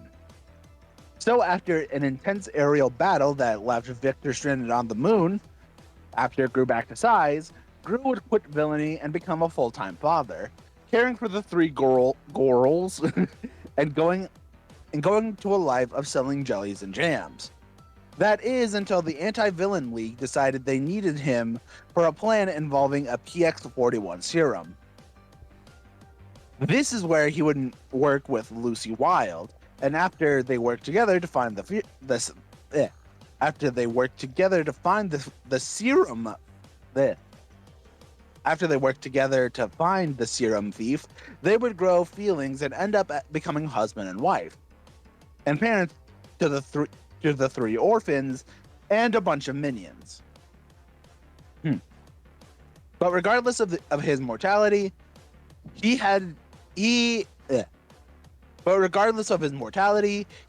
his good share of wacky gadgets to utilize in battle. His primary one being one he's used ever since childhood, his freeze ray. One shot from this baby will freeze anyone solid in an instant. He also has a similar gun that can spray cheese over everyone. But thanks to Dr. Nefario, he was given so many new toys to play with, one of which being a device called Sticky Fingers, which is a gooey hand that can be used to grab objects when in a pinch. When he was a lot older though, Nefario created the fart gun, which while being a bit crude, can emit an odor so foul it can knock minions and people out with a single whiff. In one of the shorts, it's shown that a version of the fart gun has other settings, including one that gives whoever gets hit by it a leotard, one that makes people float for a couple seconds then fall back down, one that transports the item they are holding to the other's hand, as well as a multiplying option that makes multiple versions of an object. As a child, Gru also made a stink bomb, which has a similar effect as the fart gun. He also has this big blaster cannon used to shoot a big ol' fireball at his opposition. As well, he has guns for shooting air, webs, nets, jellies, magnets, which can turn minions metal and electromagnetic and can mess with other technology, and goop, which is able to harden and stick you to walls. And as a thought-to-be parting gift to his wife Lucy, he also has a lipstick taser to tase people. Thanks to his secret brother Drew, he also has gained a stealth suit which can stick to walls, camouflage, inflate like a balloon, and has lasers in his fingers. He also has remotes capable of affecting technology, the weather, and turned one minion into ice cream, as well as a gaming controller that is able to control minds. And inside Gru's lab is a device built by Dr. Nefario that is able to turn the average human, like you or me, into a minion, as giving the person the same attributes as one of these little guys. Although a second shot by this weapon can turn you back to normal. Last but not least, is he has the very keepsake of his greatest evil scheme, the Shrink Ray. What, you thought he was gonna return it? What, you thought he was gonna return it after what he did? Nah. Anyways, if you get hit by this device, you'll be shrunken down to microscopic sizes in mere seconds. Which, yes, even worked on the moon. However, it isn't a permanent change, as the larger the mass of an object, the quicker the effect of the Shrink Ray wears off. Hence why the moon ended up growing back during his encounter with Vector and left him stranded on the moon. I don't know why I said his when it's talking about the moon, but whatever. Don't worry about it. Anyway. But if he needs to make a quick escape, he also has a handful of vehicles to utilize, ranging from a badass flying bike, a normal motorcycle called the Gru Cycle, his own rocket ship car which is comedically large, an airship that is packed to the brim with boosters, missiles, missile ammunition, and twin Gatling guns, and special AVL vehicles which can turn from submarines to water bikes in an instant. And of course, we can't forget about all the minions, who not only help Gru with whatever scheme he comes up with, but they pretty much just wield anything they can get their hands on. From rocket launchers to chainsaws to bombs to maces to knives to a lava lamp gun that shoots actual lava. 3 minions were even trained in Kung Fu by Master Chow. And thanks to AVL upgrades, a selection of 5 minions were upgraded to Mega Minions, where they all were given super-powered mutations. Dave was given a bulky strength upgrade, Gus was given a cone head and the ability to fly, Tim was given stretchy limbs, Mel was given a laser eye that can go through to the other side of the planet, and Jerry is, well, yeah, okay, they just made him the Thing. I can't explain otherwise. Okay.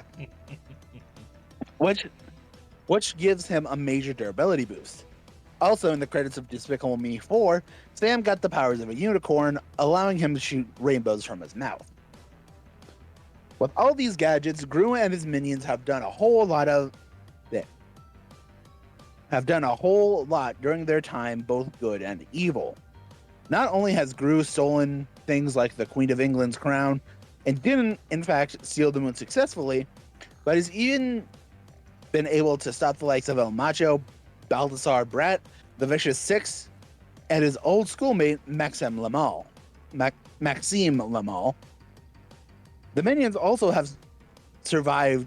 The minions have also served several evil masters, from dinosaurs to cavemen to a vampire, and even Scarlet Overkill, one of the most popular villains at the time. And while they definitely are immature, they do assist Gru in combat very well. As for specifics, he might not seem like it, but Gru is capable of dealing and tanking a lot of punishment.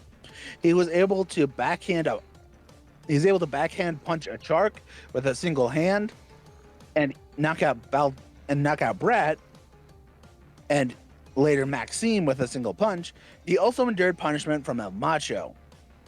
More specifically, a super powered El Macho, powered up by that PX-41 stuff mentioned earlier, which already makes whatever was affecting it even stronger.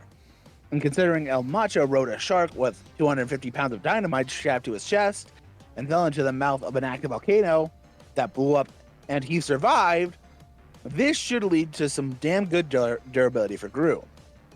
Well, considering he survived a fall from 11 stories up when he was a child, that shouldn't be too much of a surprise. Despite his physique, Gru is also surprisingly agile and fast. He was able to jump between several missiles shot at him and while targeted onto him, but he was also able to react to Brat while dancing, which, considering Brat earlier grooved his way around several point-blank laser pistol shots, is very impressive. He also reacted to Maxime, who also dodged lasers in the Despicable Me game. Gru and Vector piloted spaceships around asteroids. As for the minions, well, they might even be more durable than their master, somehow. Several of them have survived being shocked by lightning, blown up, lit on fire, the weight of metal doors, grill explosions, getting their heads crushed, can breathe in space without a helmet, and superpowered minions like the ones injected by PX-41, and Jerry, aka Thingian, survived consuming explosive objects. Another one of the Mega Minions, Tim, the stretchy boy, also managed to hold back a speeding train enough to make it halt. And much like Gru, the minions have also managed to dodge point-blank lasers in the minion training process.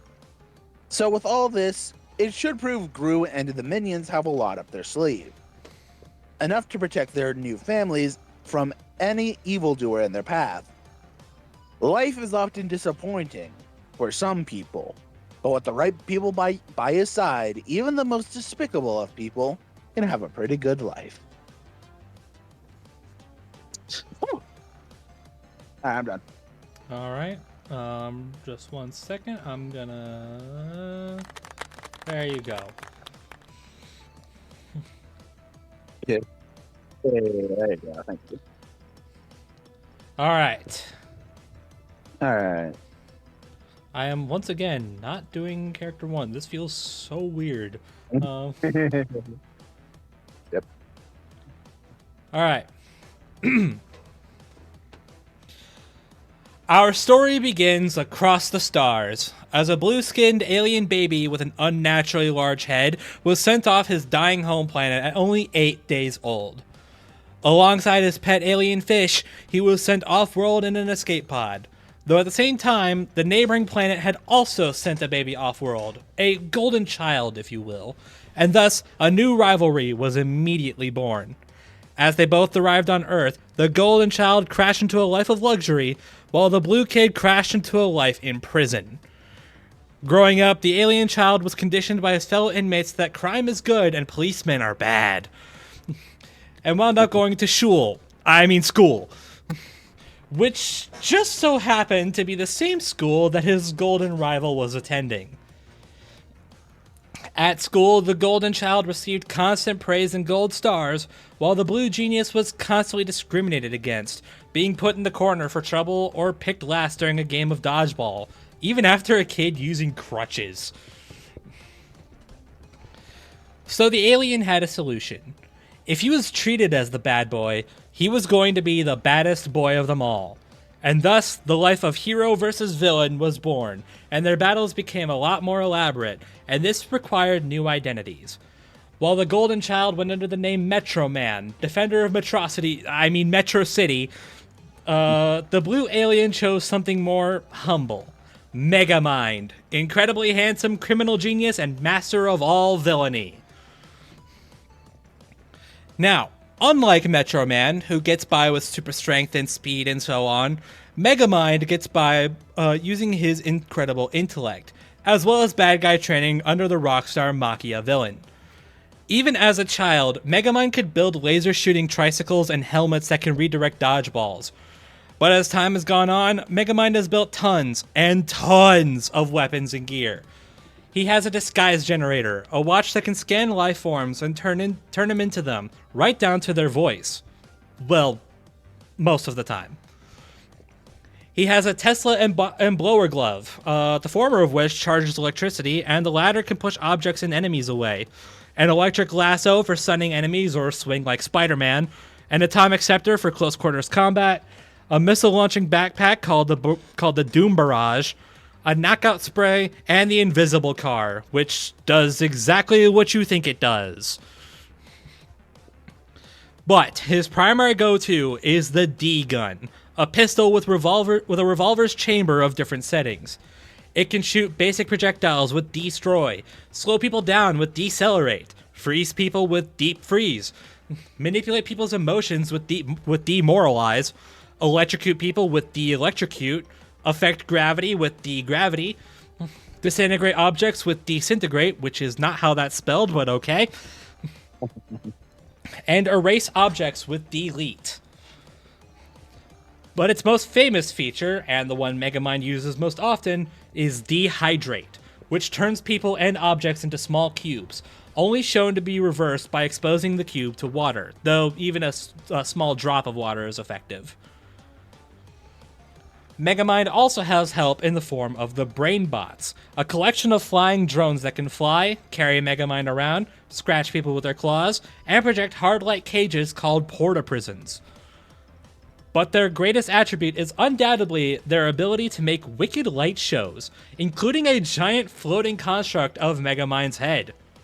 This sounds like a joke, but according to the director's commentary, that took over 100,000 brain bots to make it work. Megamind also has his aforementioned pet fish, or in this case, his minion.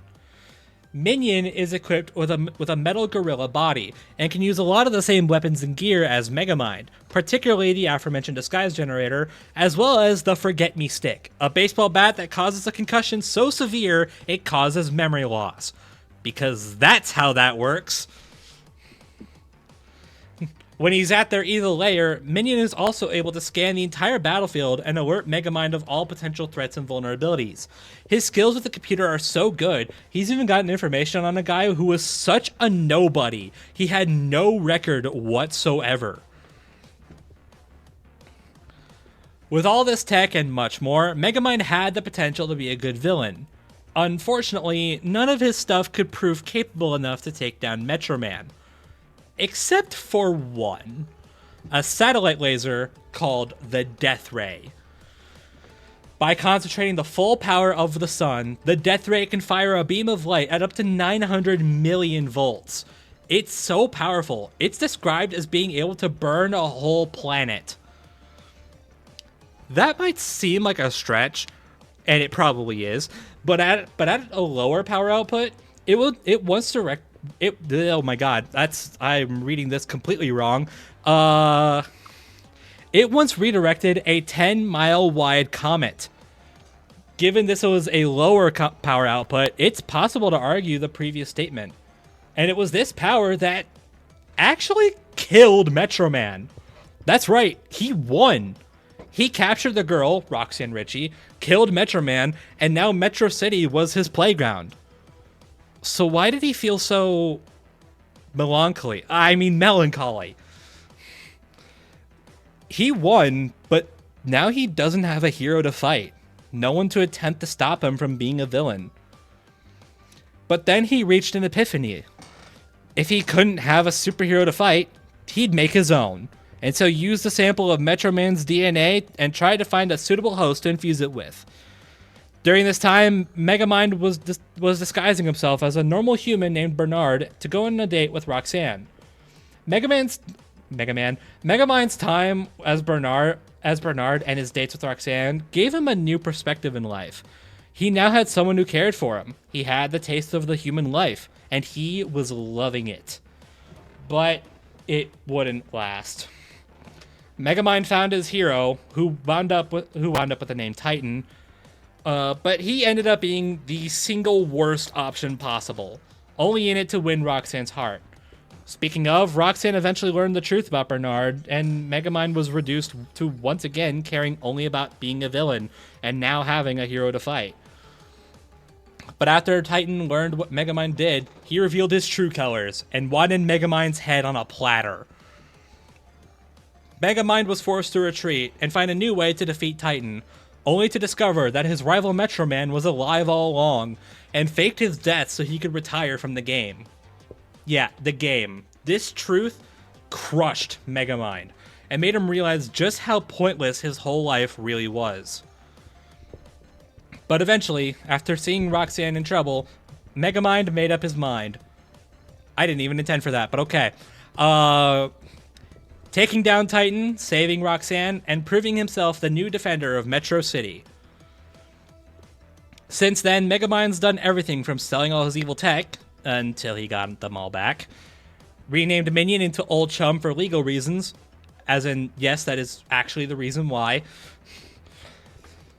And seen plenty of action, battling all manner of threats, particularly the Doom Syndicate, the weather-manipulating Lady Doppler, the lava monster Behemoth, the hypnotic Pure Pressure, and the Shadow Lord Nighty Night. Yes, that's really his name. Between creating storms or moving in tandem with lasers, they are definitely a force to be reckoned with. But even they can't compete with Megamind's old teacher, Machiavellian. See, there's one more trinket I haven't brought up yet, and it's on the more bizarre side. Megamind didn't just leave with Chum. He was also given the Blue Ion Nanokinetic Energy, also known as the Binky. Yes, you heard that right. This thing may seem like absolutely nothing, but it's actually one of the most powerful energy sources in the universe, and possesses unlimited power that even Megamind doesn't fully understand. Think of it as a sort of battery, and it fuels all sorts of tech, and even fueled Machiavellian with enough power to destroy that aforementioned comet. But in the end, even Machiavellian fell victim to Megamind's antics, and proved the common conception about him wrong. He did save the day. He didn't fly into the sunset, but shh. And he did get the girl.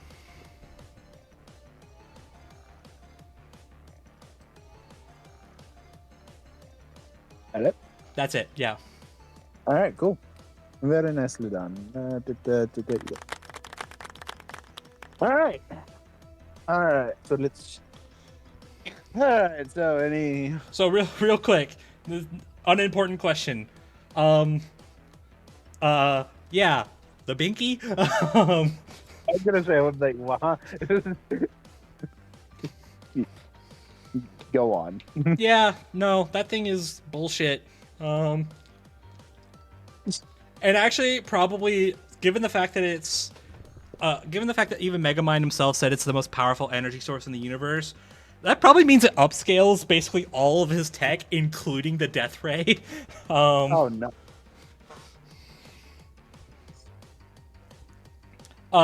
But I'm getting ahead of myself. Yeah. Initial questions. Sucks that Richard ain't here, but oh well. Here's what it is. Okay. Well, do you have any for me, first of all? No, but I will. But I'm going to start with this. Well, I guess it doesn't really help because I helped you research this. So, Yeah. Well. I'm gonna start with this. On a pure physical front, Gru's just gonna punch Megamind and that's it. Yeah, I was gonna say. Yeah, physically, I definitely would say Gru has an edge. Yeah, Like- because here's the thing about Megamind, right? Yeah. He is incredibly smart and he has a ton of cool gadgets. As a fighter, he kind of sucks. Yeah. Now, I will grant there was some stuff I didn't mention. He does have a suit that mimics all of Metro Man's powers. And he also has that mech he used against Titan.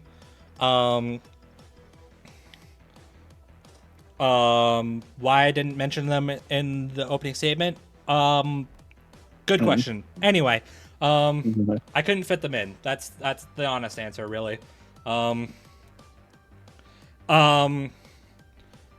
with the Metro Man suit, to be blunt, he kind of sucked with it. I mean, he did lift Megamind far into the air, but that's literally the best. Yes, yeah, Megamind. That's a thing. Goodness. Long story short, it's a giant robot that has Megamind's personality. It's like a backup copy of Megamind's mind, for lack of a better word. basically think of it like a backup consciousness. Except it's not used as a backup; it's used to power a giant robot. And its sole purpose in life is to destroy Metro Man. It's one of those scrapped ideas that Megamind never really greenlit. Right. Except now he was trying to be Metro Man, including wearing his suit. So now Megamind thought he was Metro Man. Whoops. Whoopsie.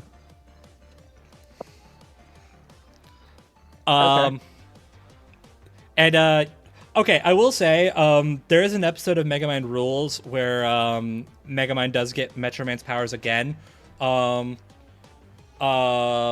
he does do a lot better with them. The problem I know people are going to bring up context. He and Metro Man decided to swap powers for one reason or another. So Megamind gets Metro Man's like strength, speed, and flight, and so on, while Metro Man gets Megamind's intelligence. Sounds cool and everything. The problem is that the more they use each other's powers, the more they lose their own. So Metro Man became so weak he couldn't even lift himself off of a chair. And Megamind became, to put it bluntly, stupid.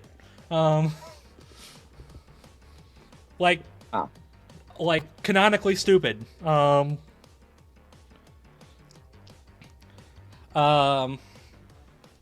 So yeah.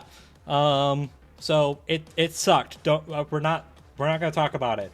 But It sounds like transforming into Metro Man would be the better option if needed to come to that, but with the watch. But yeah, he also does have like a jetpack and whatnot that does let him.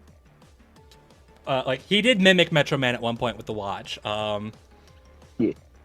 And he has a jetpack and strength enhancing gauntlets. The problem is he tried the strength enhancing gauntlets against Titan and nearly broke his hand. Again, kind of goes back to my original point, is that as a physical fighter, Megamind kind of sucks. Yeah, I was gonna say, Gru, like obviously not what he's known for, but he can throw punches, and there were the minions trained in kung fu, a little kung fu. Yes. So, that's pretty helpful. Yeah.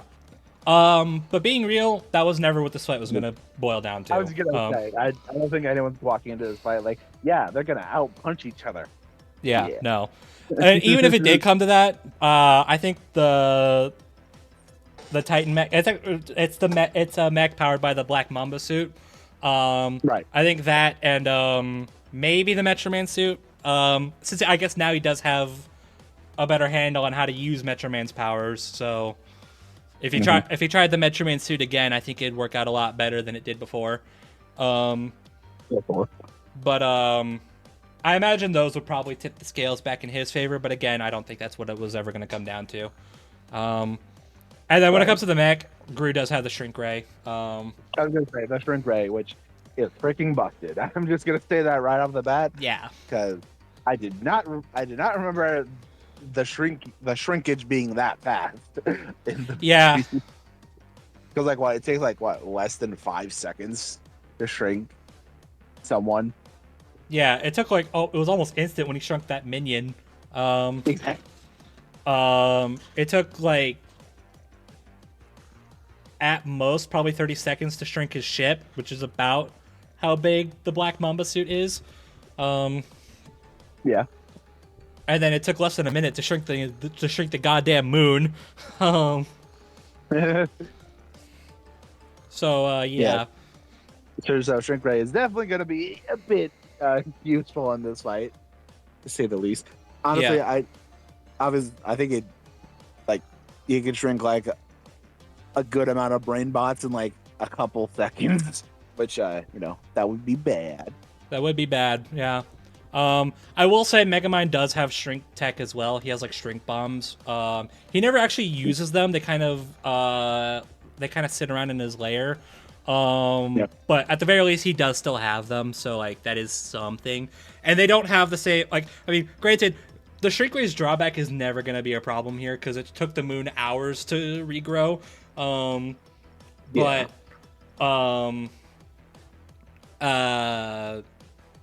the shrink bombs don't, as far as I know, they don't have the same sort of drawback as the shrink ray. Good to know. But that doesn't matter because if something's getting shrunk, it's probably also getting destroyed. So Exactly. yeah. That's bad. It also probably doesn't help that I'm leading this whole thing. I'm sorry. It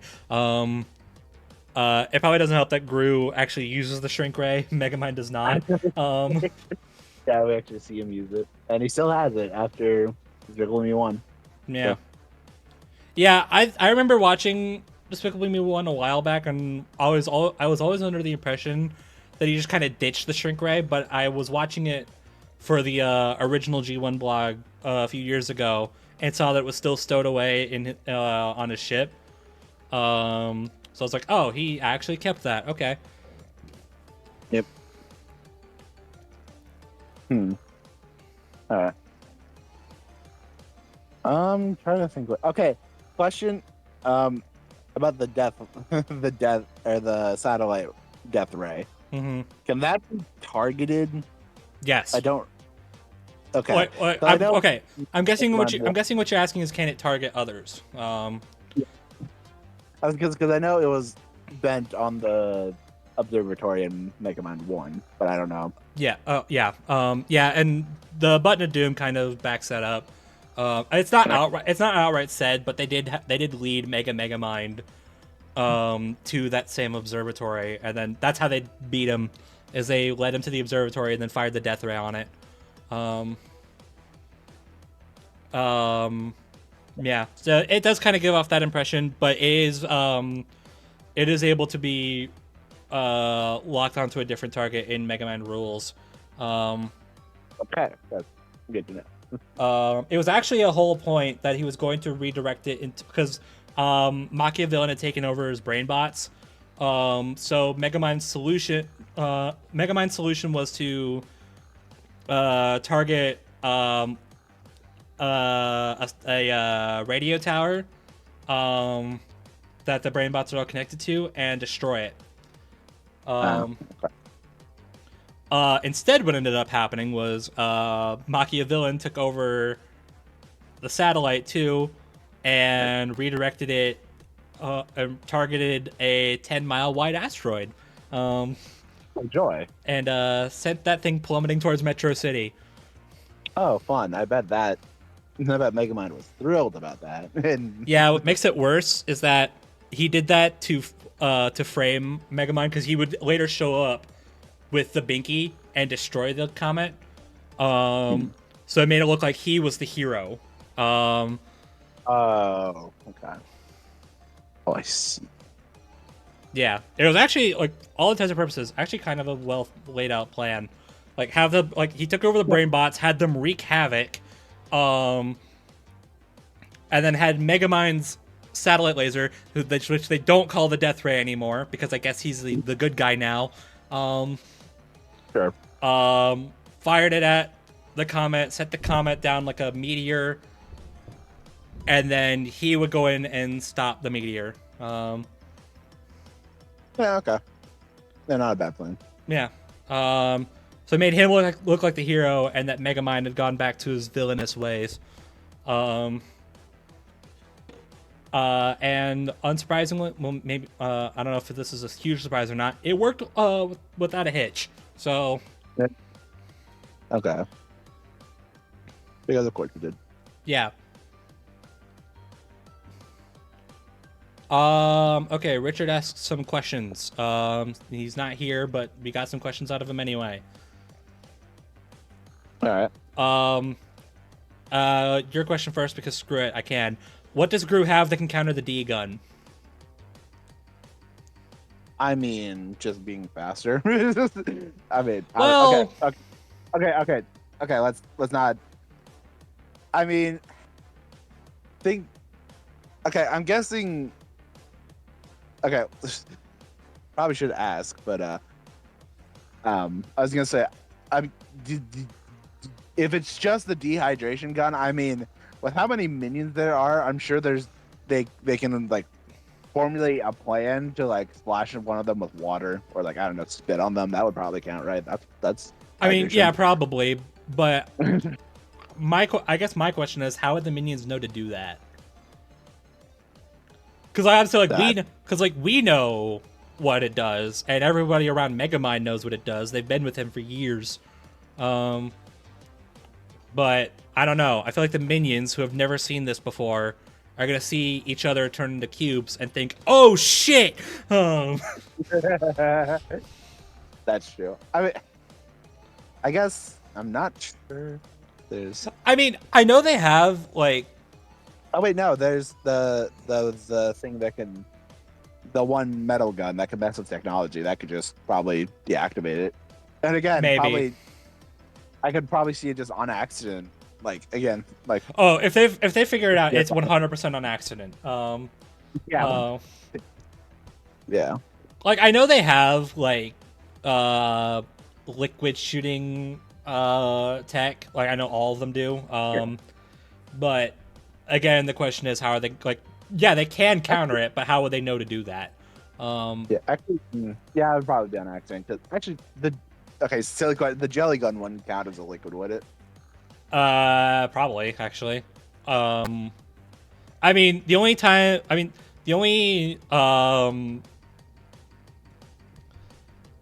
the only liquid that's ever countered it is water, but Okay. like liquids. it's still like it's still a liquid. It's still like it could still cause some degree of hydration. It is still some form of liquid. I never thought we Right. would be debating this aspect of it all, but okay, here we are. That's what this method does, I guess. Okay.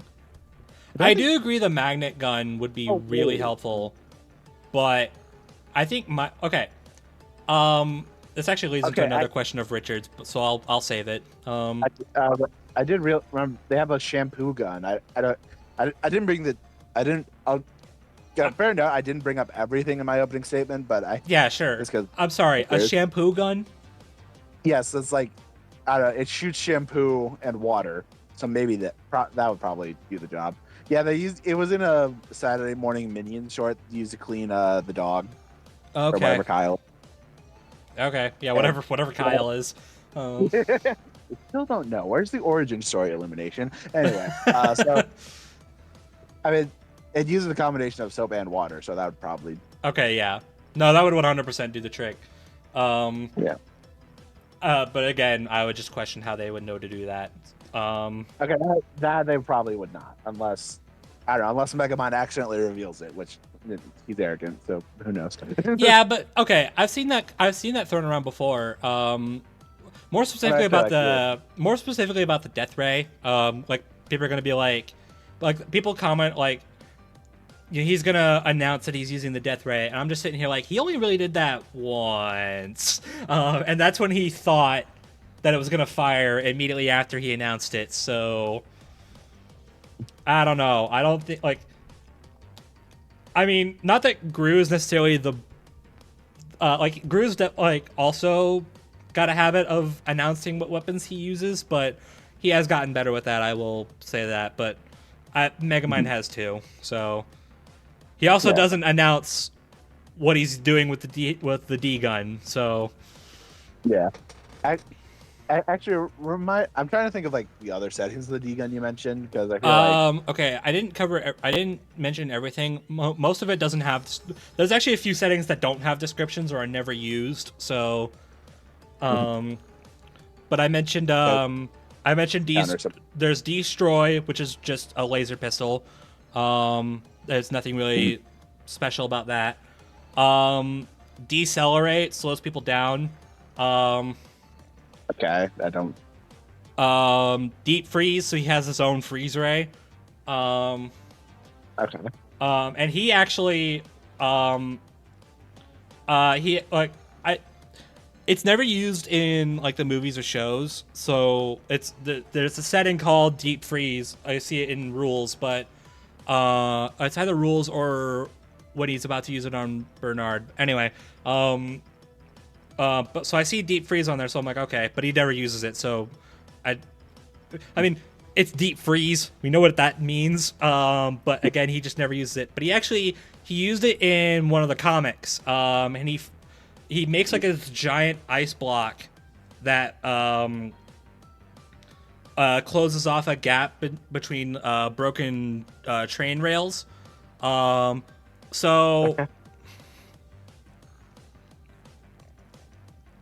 I was going to say that it reminded me of like a scene from a different movie, but it might have been like anyway, never mind. Basically, the train rails over a bridge. The bridge gets destroyed. So Megamind flies in and shoots ice and closes the gap. So that the train, so that the incoming train doesn't crash. That block is bigger than anything I've seen Gru's Freeze Ray do, but so like there is that, but obviously Gru's Freeze Ray is still really helpful here because Megamind has no shown resistance to like intense cold. So yeah, one shot from that would probably freeze him and probably minion up. yeah. So. There's Demoralize. You want to make Gru depressed? Yes, make Gru and the minions. Oh, joy. There's De-Electrocute, which is only a thing in Mega Team Unite. It shoots electricity. Can you tell? Well, minions have been shocked by lightning bolts, and Gru, I'm sure, Gru was tased, so whatever. Yeah. That's nothing. There's De-Gravity. Well, we all know what happens when the minions are so I mean. There's Disintegrate. I know. I think I remember. There was an argument made for Gru having a disintegration ray as well. In I want to say it was a Saturday morning short. Yeah. Yeah. I think, yeah. Yeah.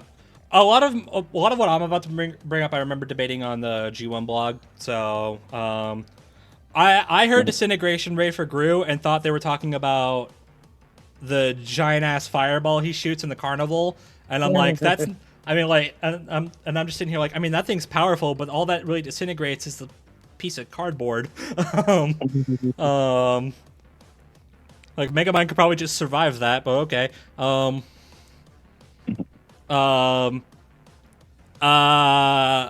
then the last one I bring up in my statement is Delete. Yeah, well, I'm sure that you have a whole thing about that, so we're not going to cover that.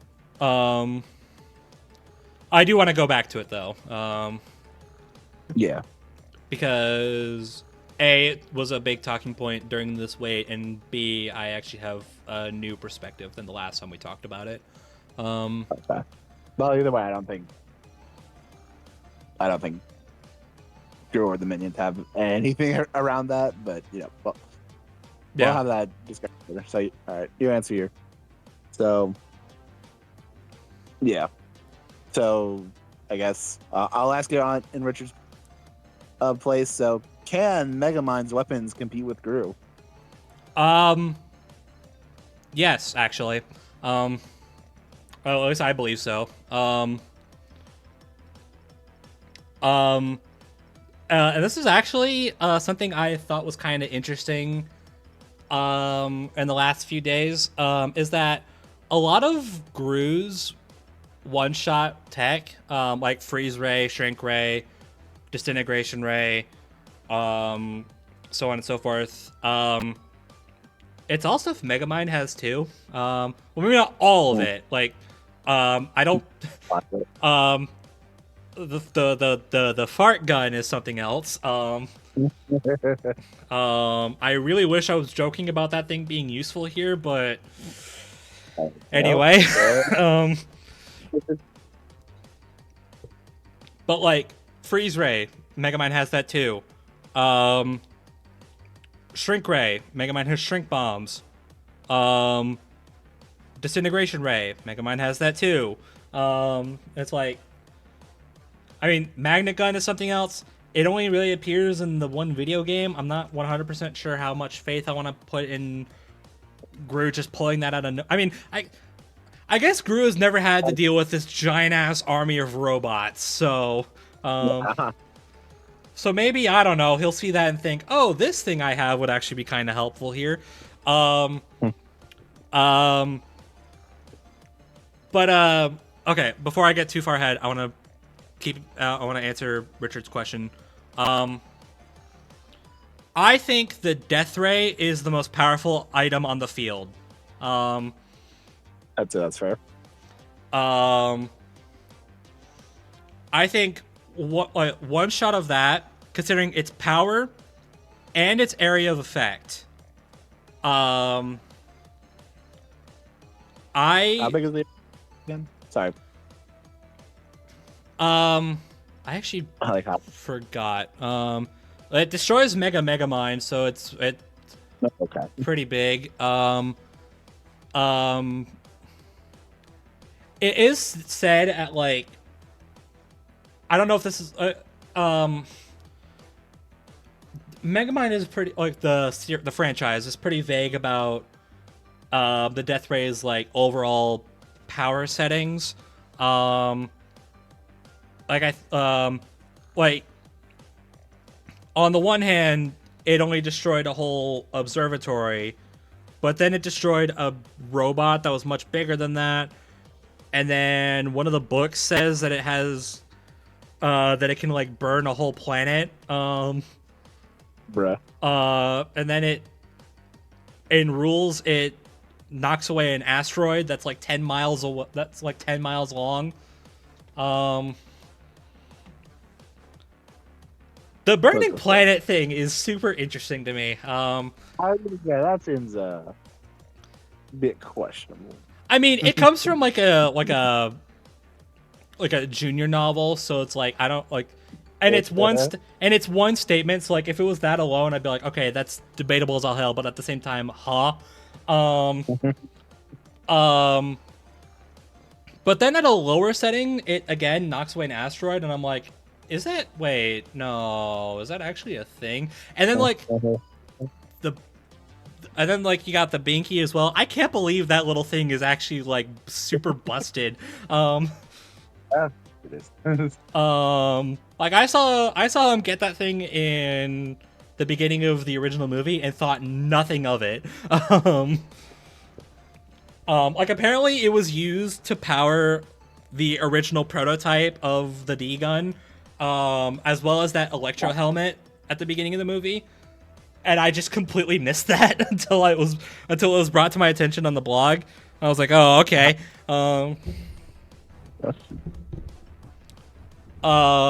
It's also debatably it's kind of used as like an energy source in the video games as well. Like it's one of those things, like you pick up like these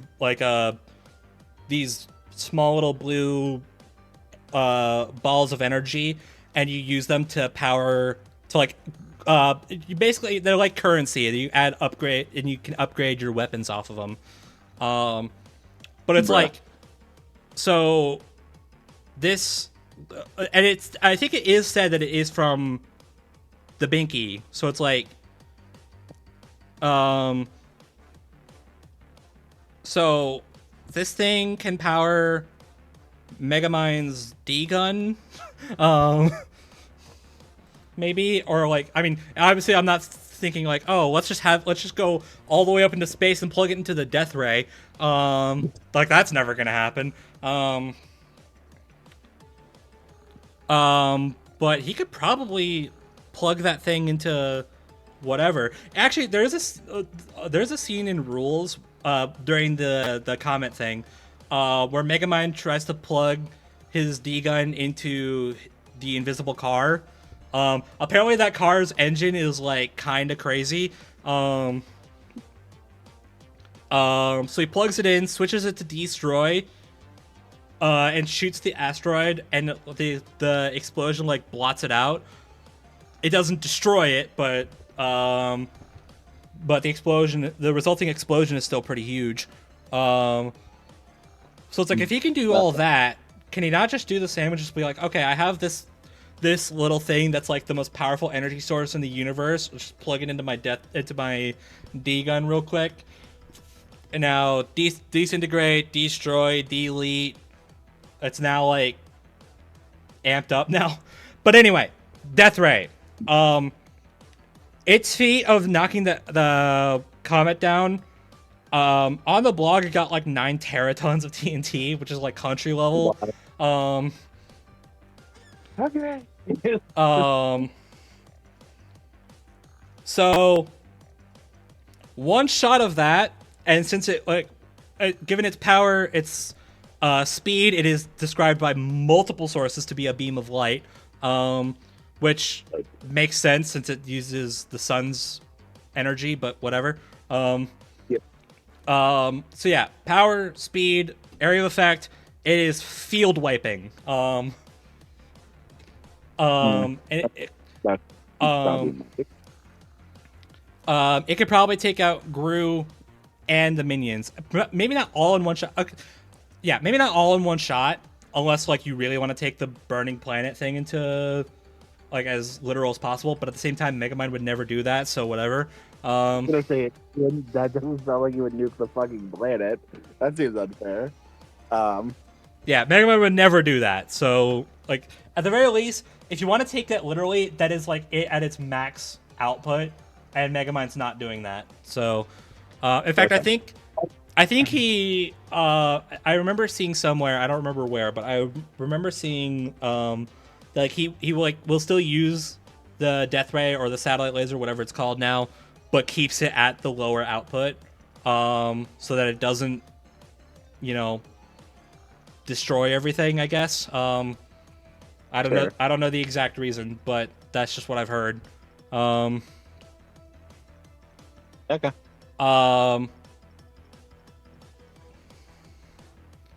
So I do think raw power wise, like, okay, obviously on the ground, Gru is out muscling Megamind, that's for damn sure. I agree. But I think Megamind's tech might be able to turn it around. Maybe. I don't. I'm trying to.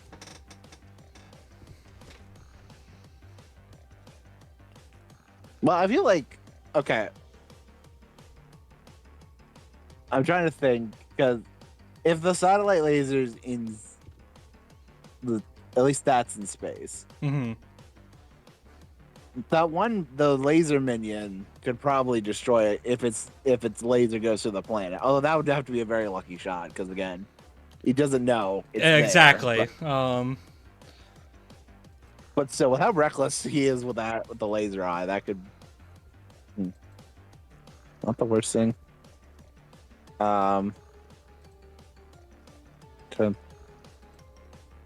Yeah, that's super problematic. I guess there is. I'm trying to think, because I feel like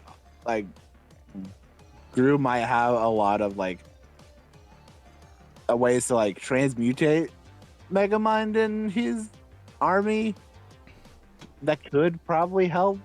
Maybe, yeah. Or there's also the whole mind control thing with the game remote, so maybe he could take control. True.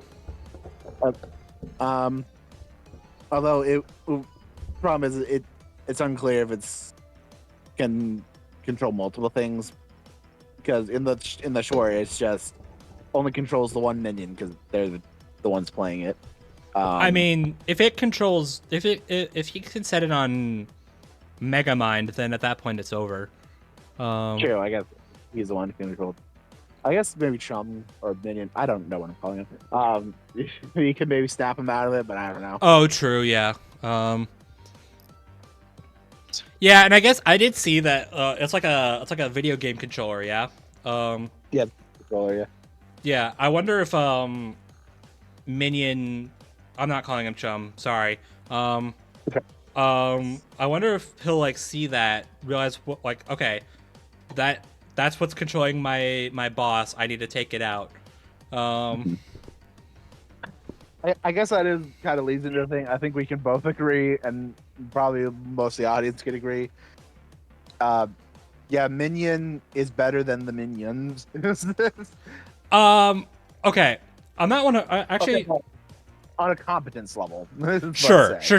sure. Okay. Like Actually, him and the I think Brainbot, like I think the Yeah. more apt comparison is the minions versus the brain bots. okay, sure. Um, um, okay. I'm gonna go ahead and say this: the minions are on a whole another level of bullshit. Yeah, no, they survived and have so many bullshit stuff that they're definitely going to be unpredictable during the fight. And considering they can carry around a lot of Gru's tech, I think Yeah.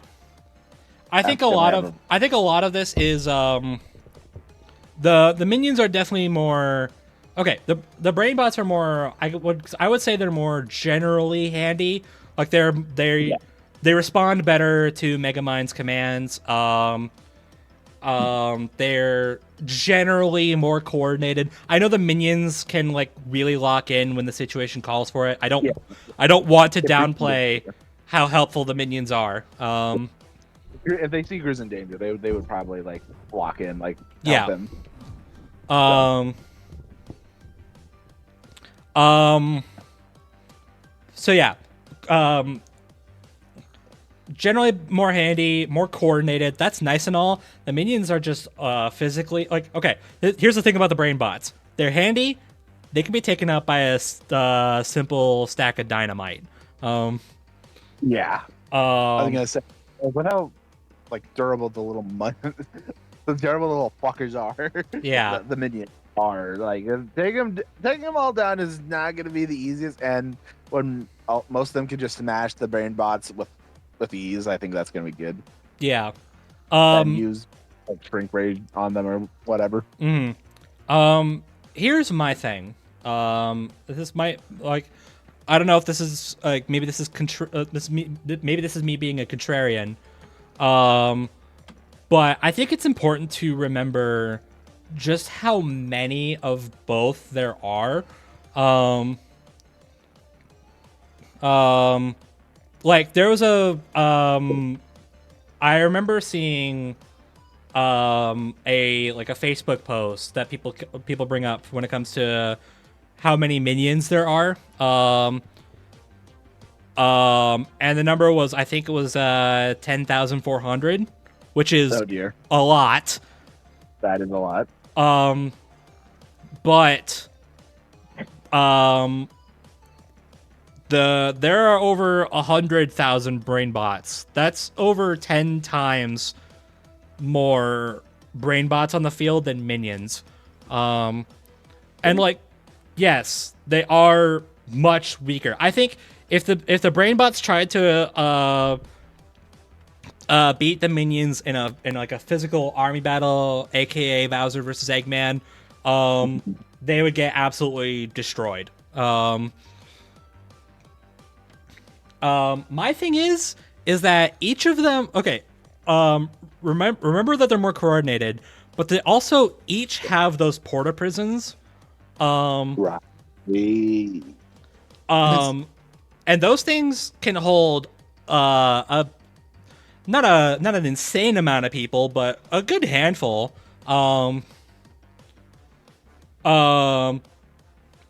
So my thing is that given the brain bots outnumber the minions,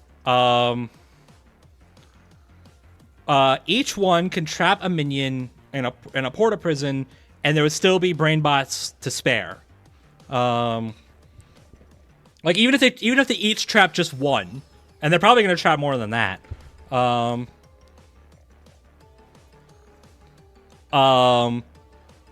I don't know if the minions can break out of them. Chances are maybe.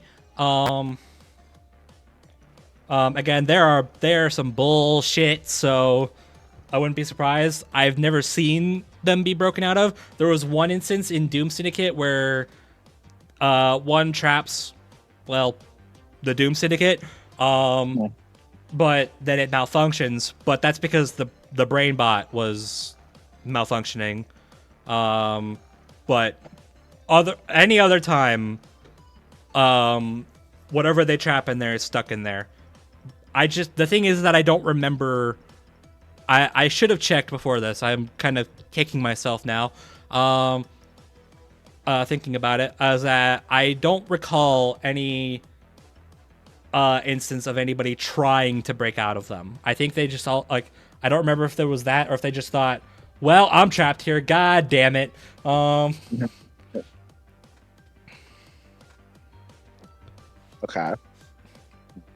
At the very least, if there was an attempt, it failed. That much I do know. I just don't know if an attempt was made in the first place. Right.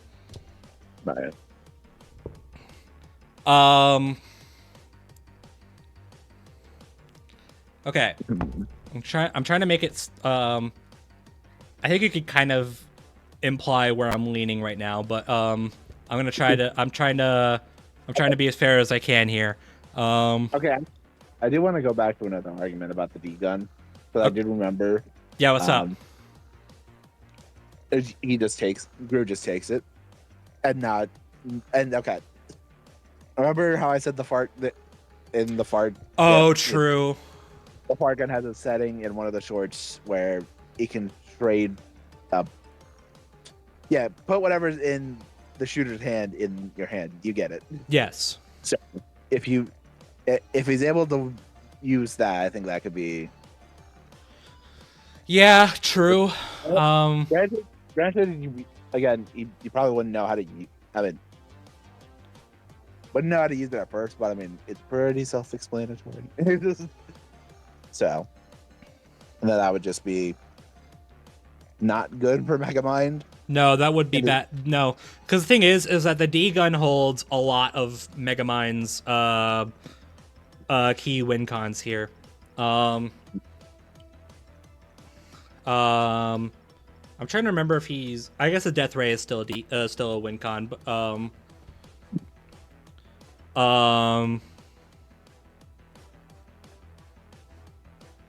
yeah. Yeah, I'm the only thing I'm really stumped on. I'm trying to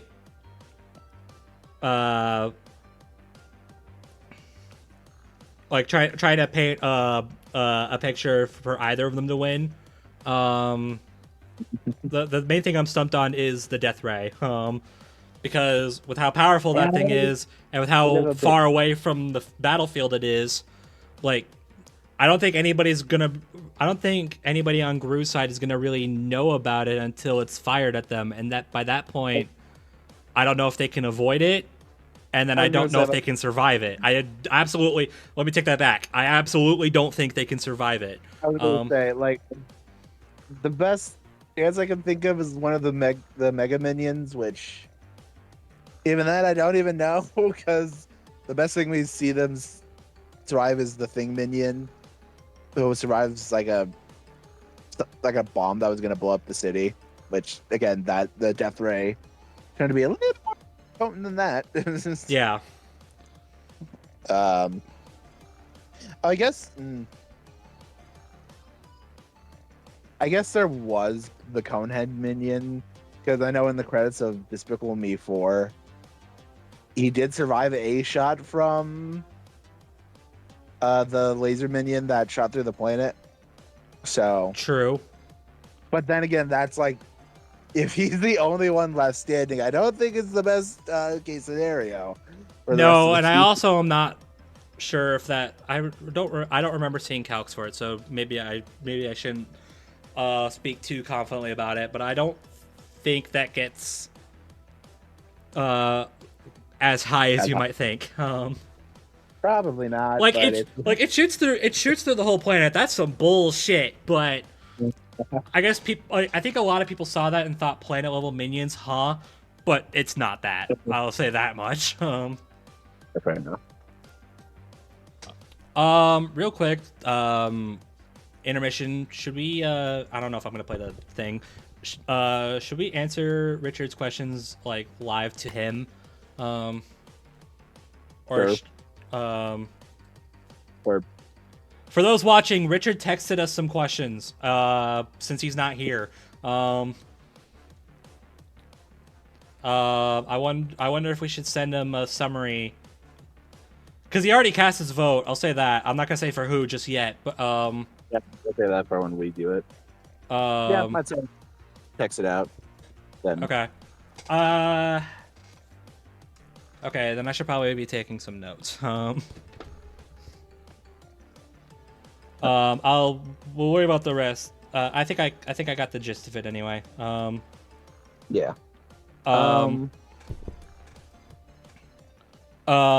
Okay. You may have noticed if you've been keeping up with this debate that there was one thing we kind of offhandedly talk very little about, and that's probably weird to you because it's like a key debating point across the community. And that's who's faster. Yeah, that kind of is the thing here, isn't it? 'Cause- So here's the thing, is that I'm actually not 100% sure that's as much of a. I mean, unless Gru was like ungodly faster, or Megamind in this case. Because what I was gonna say is I'm not sure it's as much of a key factor as I had initially thought, because of the large area of effect of the death ray, as well as decelerate. that is true. Yeah, getting hit by that is. I mean, I guess you could dodge decelerate. It's still a laser shot, but Right.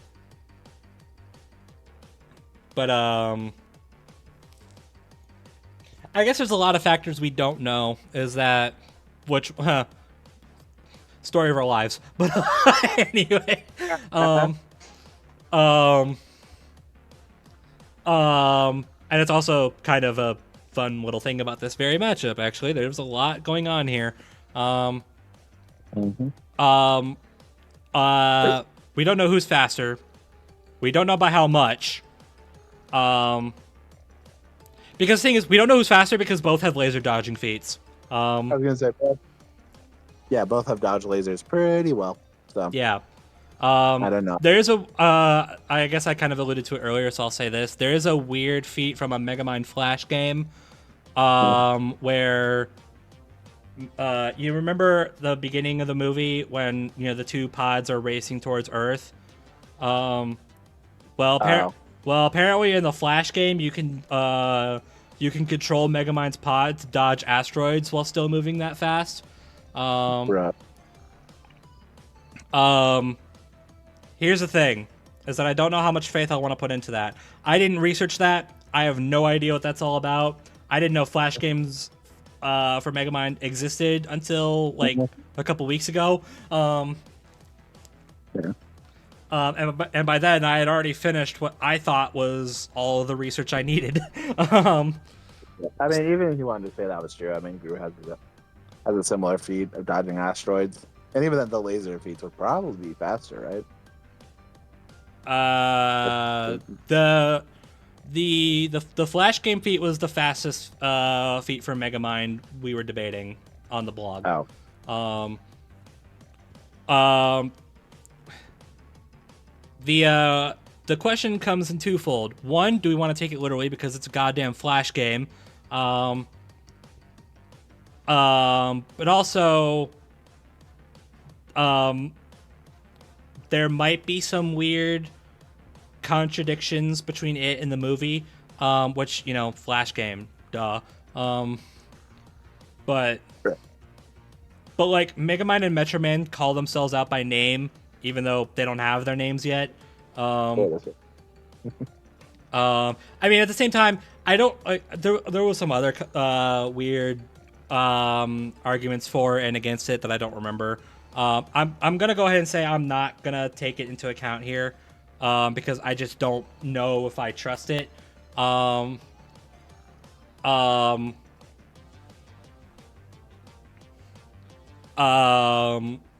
but I don't. But at the same time, I don't think writing it off just because of the writing of a shovelware Flash game is really all that strong of an argument. But again, it's a Flash game. B, I wish I knew more of the details, but I don't. And C, it just feels kind of shaky in general, so I really don't want to use it.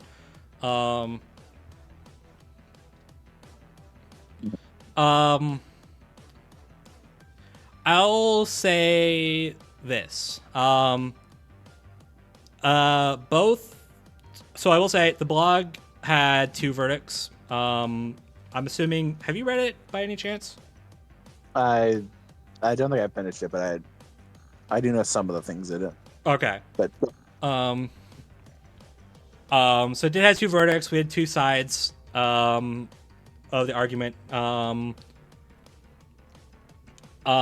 think both sides generally agree that when it comes to like reaction speed, that Gru is probably at least a little bit faster, just by how much is kind of where the debate really lies. right. And then like if you want to argue, I've seen the argument that if you want to accept the Megamind one, you have to accept this one from, I want to say it was one of the shorts where Vector pilots a ship towards Mars. Yeah. I don't think that's a fair argument because I wish I had seen it, but I had heard a massive problem with that feat is that there is no time frame for between reaction and crash. Can't confirm there's not. Okay, So, see if there like, I mean, I'm just gonna go ahead and say it. If there's no time frame, the feat is. Yeah. So I don't think that's a fair comparison, but okay. I guess a more fair comparison is that apparently one of the Mega Minions, dodges Mel's lasers in like an ad, but it's an ad, so I don't know how much faith I want to put in that. And apparently, like the ad's whole point is that all the minions are going to watch their own movie. Or, like, they're going to go watch Despicable Me 4. So... Okay. Yeah. Man, I didn't think we'd be bringing in commercials into this, but okay. Man, let's go see what that changes for literally everything else. Good luck. Anyway. So, I think the ultimate question is, okay, I'm kind of willing to give... okay. Oh boy. I don't know. I'm almost kind of tempted to say that they might, surprisingly enough, be at least a little bit even in speed. I think Megamind is Megamind definitely has better travel speed. Like the best that Gru can match with that is in his giant ship, which is being included, to be fair, but but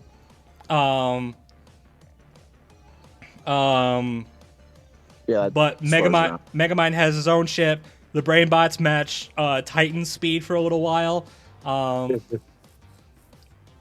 If we're including the Metroman suit, there's that too. So like, at least as far as overall movement is concerned, Megamind is running circles around Gru. Yeah, that's fair. But the question is Gru fast enough to react to all that? Because it seems to me... Oh god, I'm knocking stuff over. I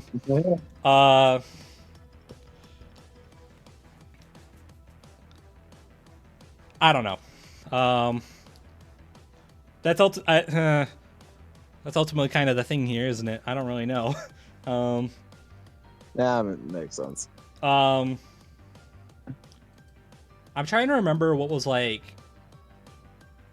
because I'll go ahead and say this. Since we brought up the blog, I sided with Megamind on there. Okay. But I will say I didn't have that accounted for this. You are absolutely free to, like, my confidence is very weak, so you are very capable of toppling it over. I'm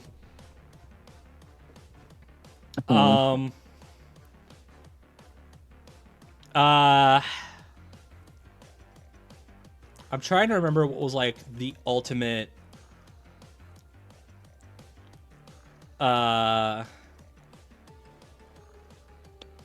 thing that really swayed it for me. I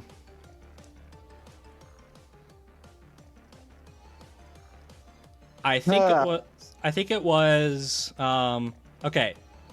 The BrainBots coordination was one, and the fact that there's so many of them. Like there's more of them than there are of the minions. I'll say this. You said earlier that Minion is better than the minions. I don't agree. Oh, don't. Because okay, I think if Minion is at the lair, I think it is definitely helpful for him to like it would definitely be helpful for him to scan the minions and learn just their sheer bullshittery, which would actually be helpful because Megamind does have stuff that can one-shot them, like I said earlier, dehydrate, delete, disintegrate. I don't think they've been disintegrated before and come back. Don't think so. I don't remember.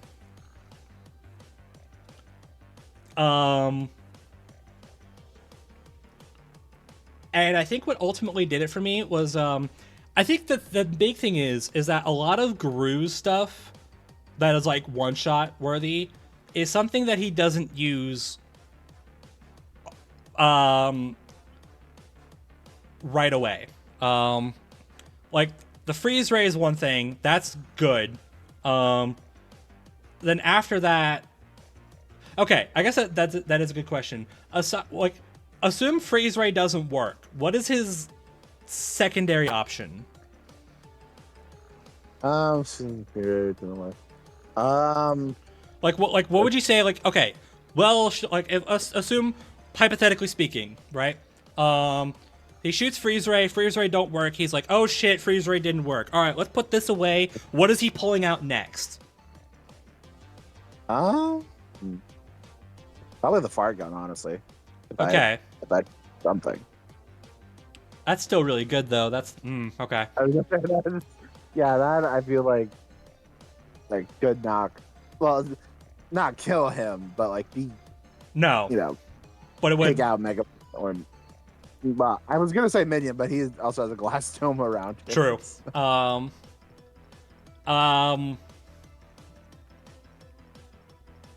Okay. Because what did it for me was like, okay, Megamind's go-to will be dehydrate.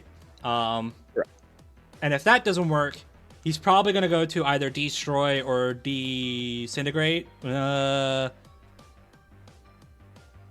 might just be destroy. That's like a typical laser shot. His also, probably his other go-to is just the death ray. Oops. I didn't mean to send that. Don't ignore me. Okay.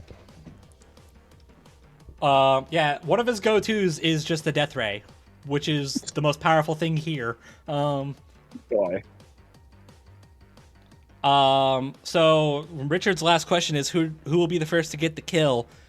I mean, unless Gru is like orders of magnitudes faster,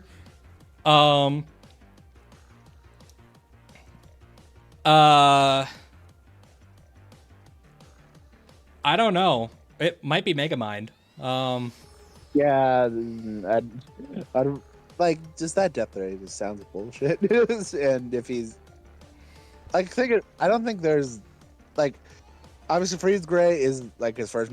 I'd probably say Fartgun is second, but like a lot of his other weapons are admittedly more one-time only thing. Yeah. I mean, you could probably say, like I don't know, argue the minions would carry around the Shrink Ray, but Yeah, maybe. Um, which I mean is good. Don't get me wrong. yeah. No, Shrink Ray is really good. That's the thing. Both of them like okay. Um, the simplest way I can put it is that Gru is probably on a physically superior level. He's overall more skilled, but Megamind has better intelligence, obviously. And you could probably argue better. Never mind. I take that back. I was gonna say overall tech, but that's the crux of the argument here, isn't there? Yeah. Yeah. So you got Gru's physical skill versus Megamind's intellect. Except you don't have that at all. That all means nothing. Because it's really gonna come down to their tech and their speed and whatnot. Both have dodged lasers, so Yeah. That's pretty null and void. yeah. I guess the problem here is that yeah, they both dodge lasers, but they could be like one could be way faster than the other still. Yeah.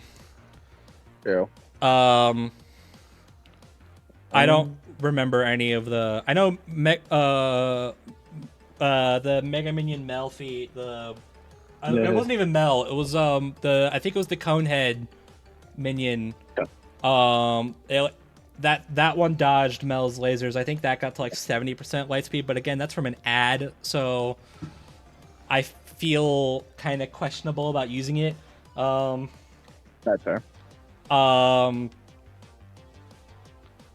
I think I remember asking what the best thing was aside from the comparison was aside from the ad and aside from the Flash game, and I think it was like God, why don't I remember? I literally asked this like I think it might have been like yesterday, or no, it was the day before. It was before the blog came out. Duh.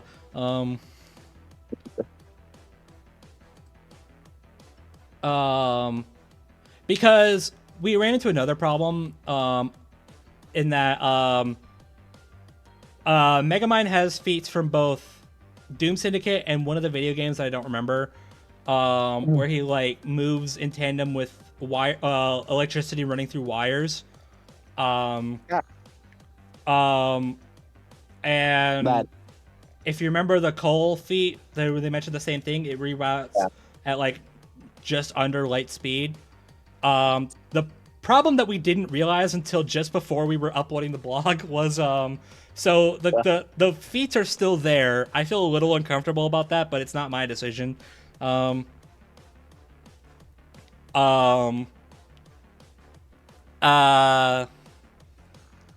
Is that the thing that's moving that fast is the EM wave, which they're absolutely not the electricity. So thank you, Cole versus Alex, for gaslighting us for so long. I'm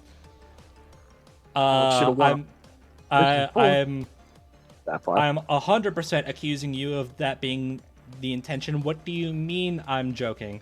So I asked, with that gone, and with the highest thing for Gru that wasn't Vector's quote-unquote feat, coming from an ad aside. So throw that aside. Throw the Flash game aside. What do we got? So I looked it up. It was like 17% for Gru. I don't remember what it was from. Don't ask. Okay. It was 17% for Gru versus 3 for Megamind. That's what Nighty Night got. I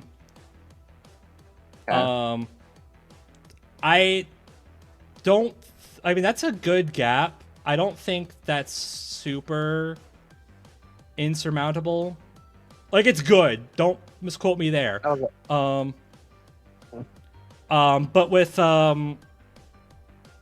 stuff like decelerate and just the sheer AOE of the death ray, I think that might be, and the porter prisons are probably going to hold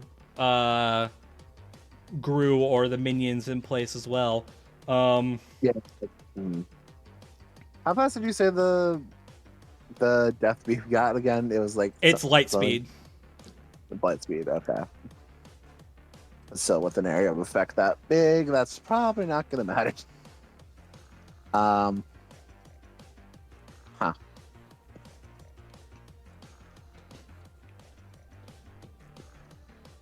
I'm just trying to.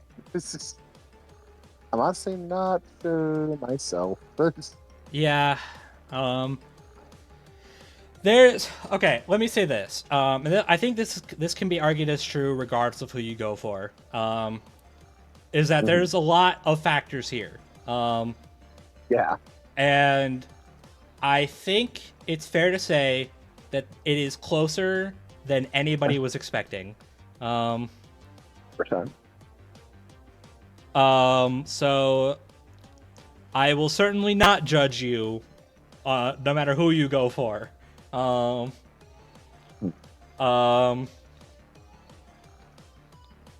we do need to make a decision because we've been going on for a minute.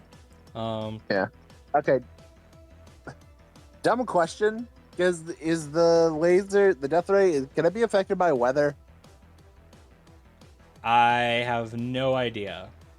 Okay, I was gonna say that one remote that could affect the freaking weather because why not? Affected.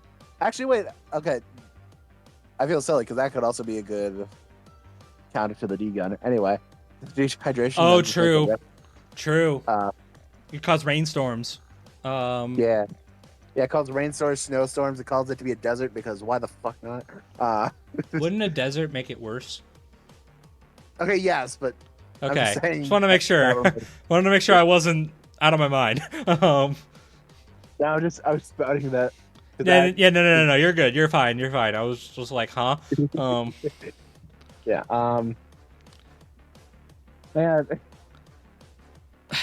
Yeah, I don't. The problem is because I don't.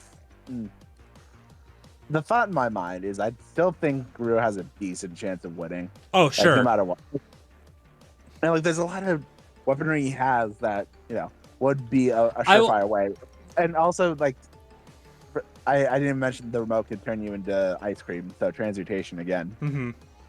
which gosh dang it, Megamind has shown to be susceptible to. I didn't even bring up.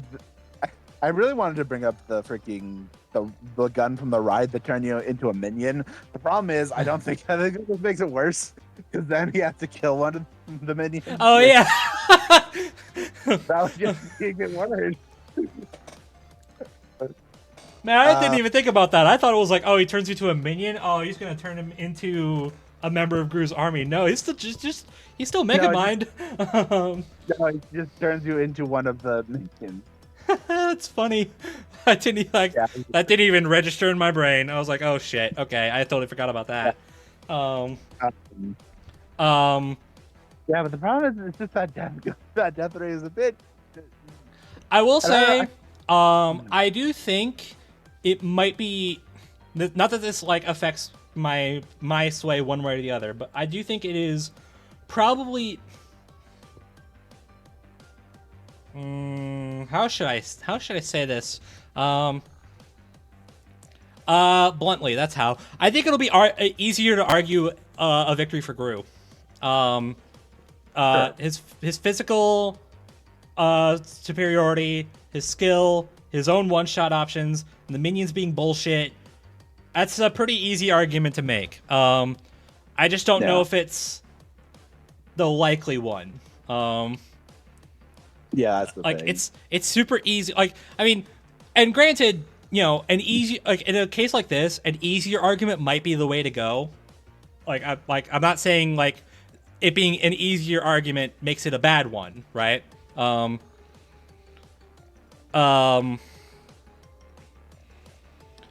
And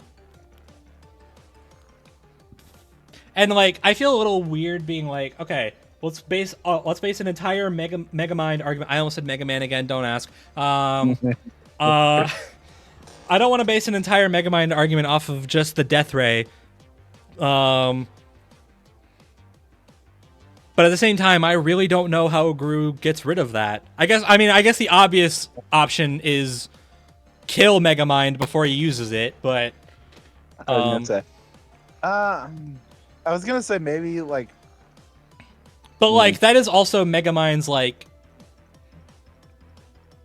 big gun. It'd be like if like think of it like in like Bowser versus Eggman when if Eggman had not used the Death Egg. Exactly.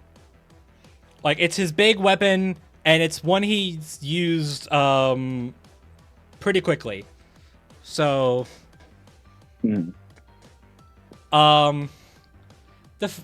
although the fact that Gru can take weapons away, like the fact that he could probably take away Megamind's D gun is kind of scary.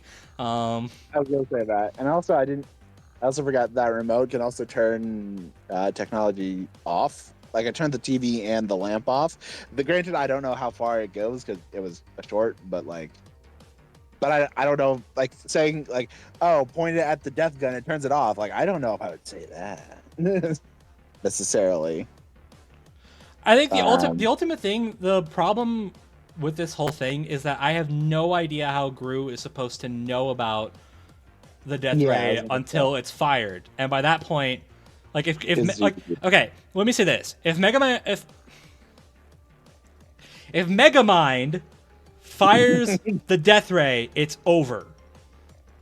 Yes. Like that's just it for me. Like I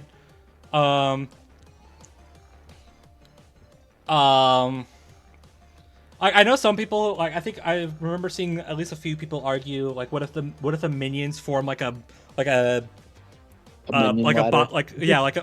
body shield around Gru to protect him from the Death Ray, but it's like, okay, great, you've all just made yourself one condensed target, thanks. Okay, I'm sorry. When you say that, it just makes me think of Bowser versus Eggman, but like a minion tower. Oh no. Yeah.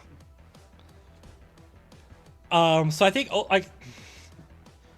and I don't think again I brought up the argument like, oh, Megamind's just gonna announce that he's using it, but like I don't think he would. Hell, when he used it against Megamind, he didn't announce it at all. I mean, he did have to lead that giant thing all the way over to the observatory, but Megamind had no clue what was going on.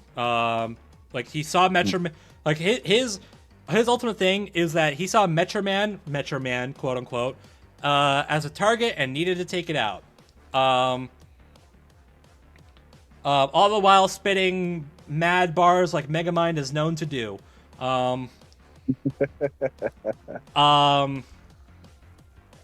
So Megamind used that to. You've seen the short, right? You know what I'm talking about. It's been a while, but I am aware. Okay. So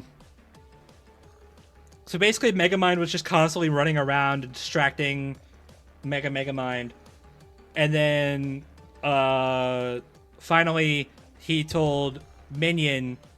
So the other thing is that the Death Ray can also be remote controlled. In the movie, it looks like it's set up on like a control center. There are remotes that can control it. So Minion turned it on with a push of a button. Oh, important note: it also does not need to be charged up anymore. Of course it doesn't. This could be because of it being on a lower output now that he's a good guy. But yeah, like a lower shot does not need to be charged up. In both Button of Doom and in Rules, it fired pretty much immediately. So, and yeah, by the time Megamind was able to look up, seeing that the ground below him was glowing now, he was able to look up, see the shot coming towards him, be like, oh shit, and then die. I thought that could be a good like speed feat, but he's not really reacting to it, because especially since, well, he still died. And like probably from that, like from the distance away, it's probably not going to get great numbers anyway. But all he really had to do was all he really had time to do was look up, realize he was about to die, and then die. Lovely. So not really a great feat.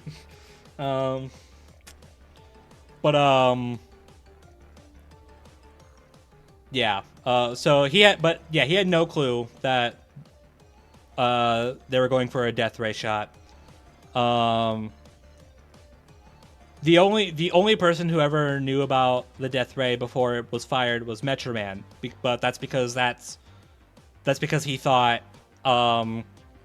Megamind thought that like if I say fire, it's now gonna fire and you die. Except if you know anything about that scene, you know that's not how that that worked. So,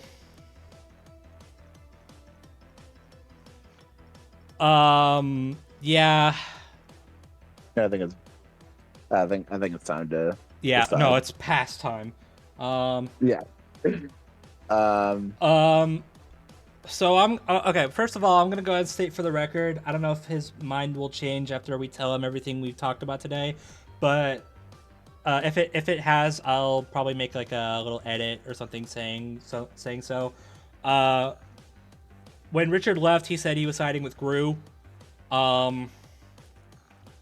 He didn't give any explanation as to why. I'm gonna guess it's the easier explanation I mentioned earlier. Maybe. Because here's the thing. I do think if Gru finds Megamind in a position where he is vulnerable, that's bad. Like,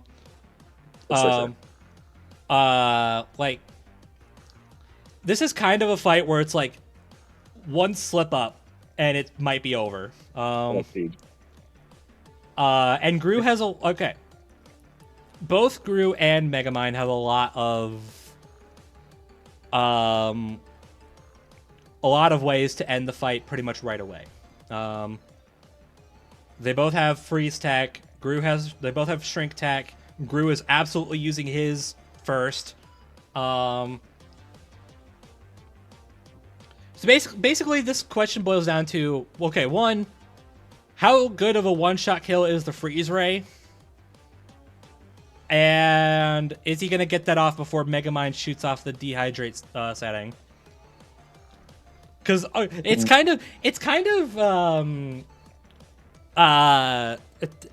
doesn't help that both of their main weapons are like some of the most helpful weapons here. Yeah.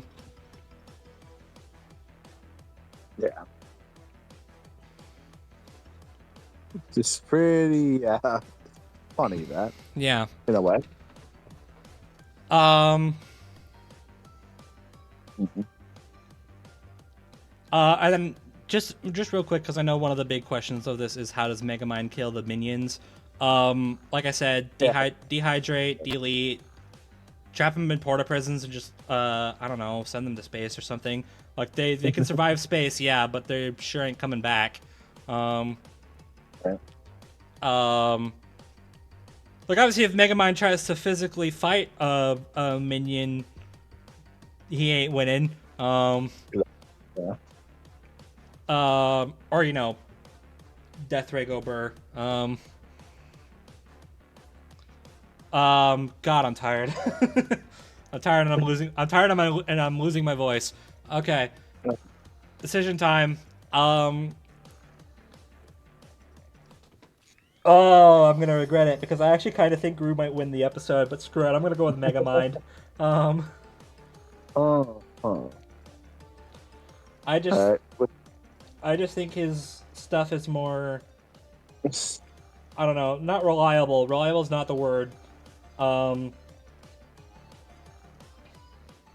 More effective. yeah, more effective. And Megamind has unless Gru.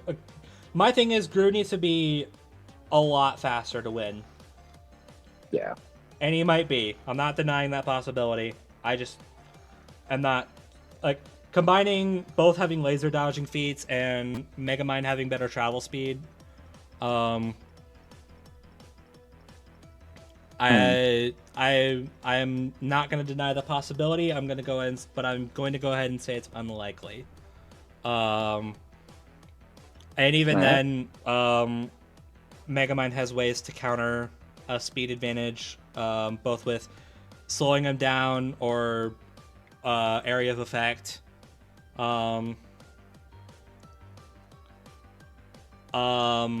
Yeah, dehydrate, delete.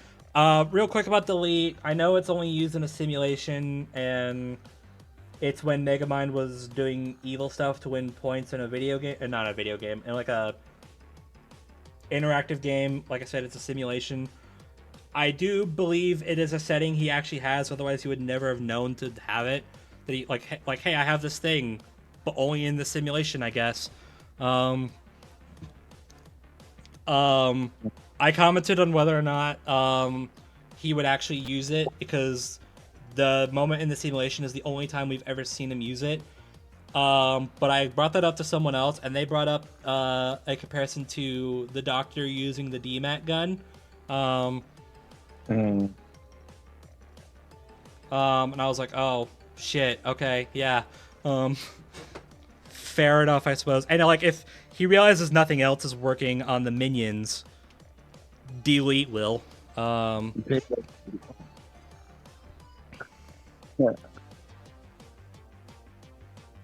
Like I don't know. I guess I just believe that like against the minions in particular, if nothing else works, like if Megamind shoots the minions with all sorts of stuff and they don't die, he's gonna be like, okay, fine, screw you, use delete. Now they're because that thing worked on like a whole building. So like Yeah, it's not even that. Also, I probably should have mentioned this. The D gun can rapid fire, in case that wasn't obvious.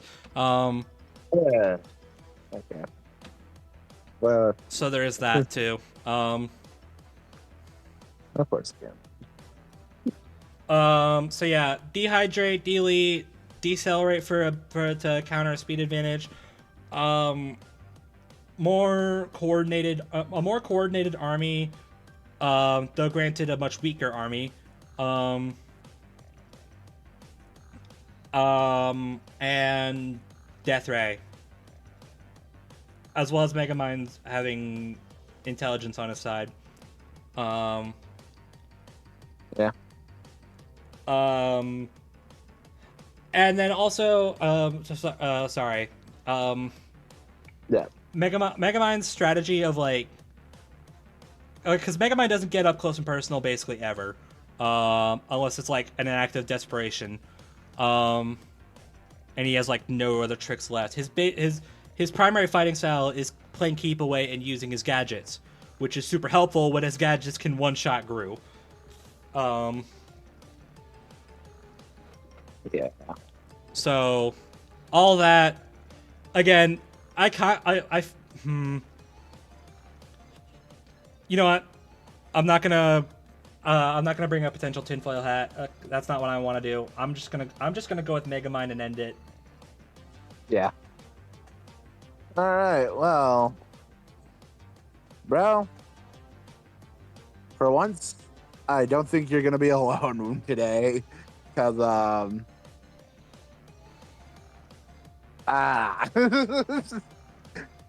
yeah, honestly, like, I think I brought up some solid counters overall and like solid arguments.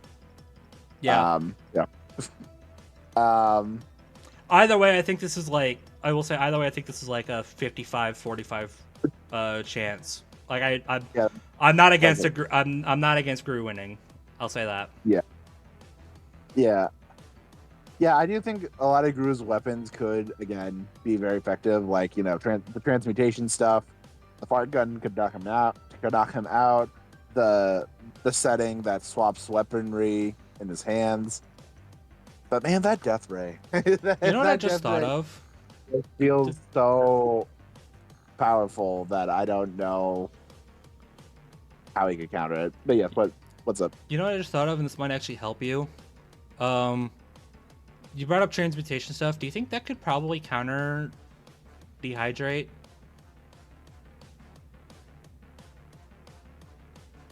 Maybe. Because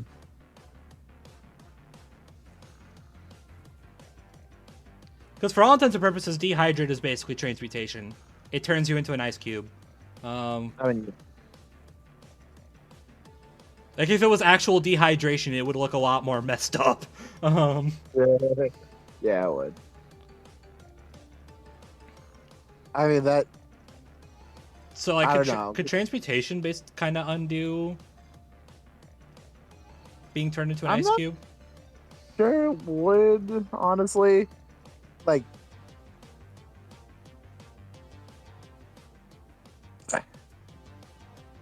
what? Like, what? I don't exactly know how, honestly. I mean, if you get you shot with the dehydration gun, like, it's no matter what form you're in, it just turns you into the cube. I imagine you would still retain your form to whatever you were transmuted into.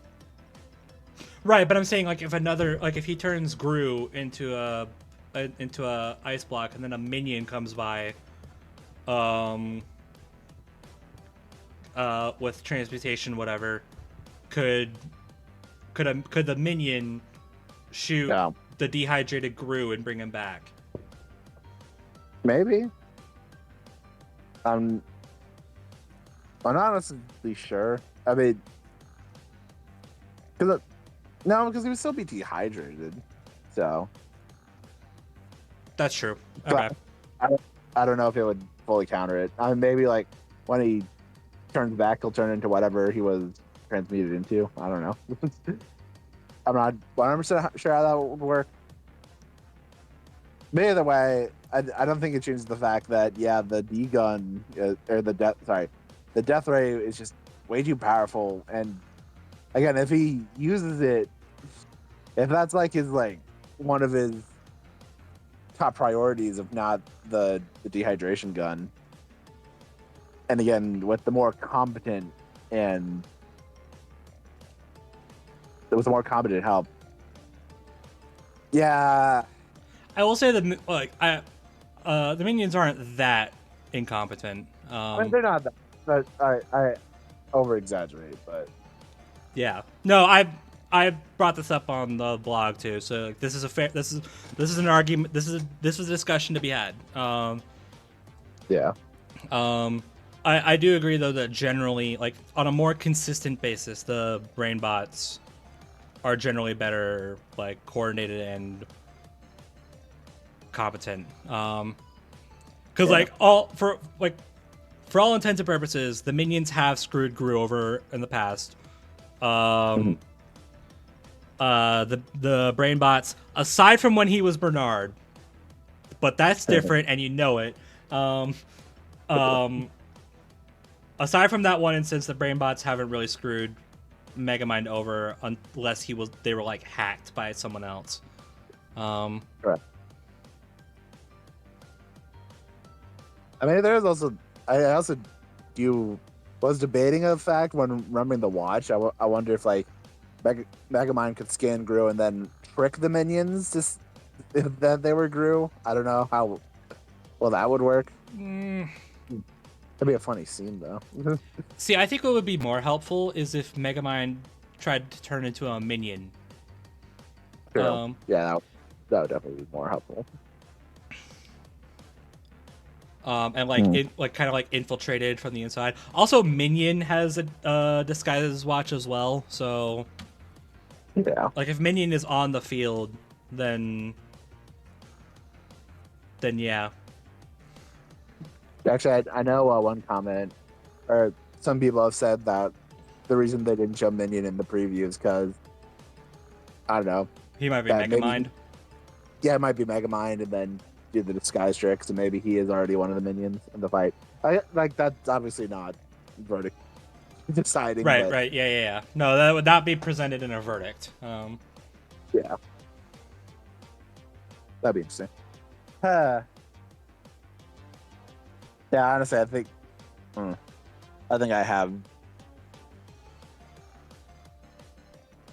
I need to make a decision. I think I'm gonna stick with Megamind. I do think Gru definitely has a lot of chances to win, but I think this has convinced me that Megamind's options are a bit more convenient and a bit more deadly.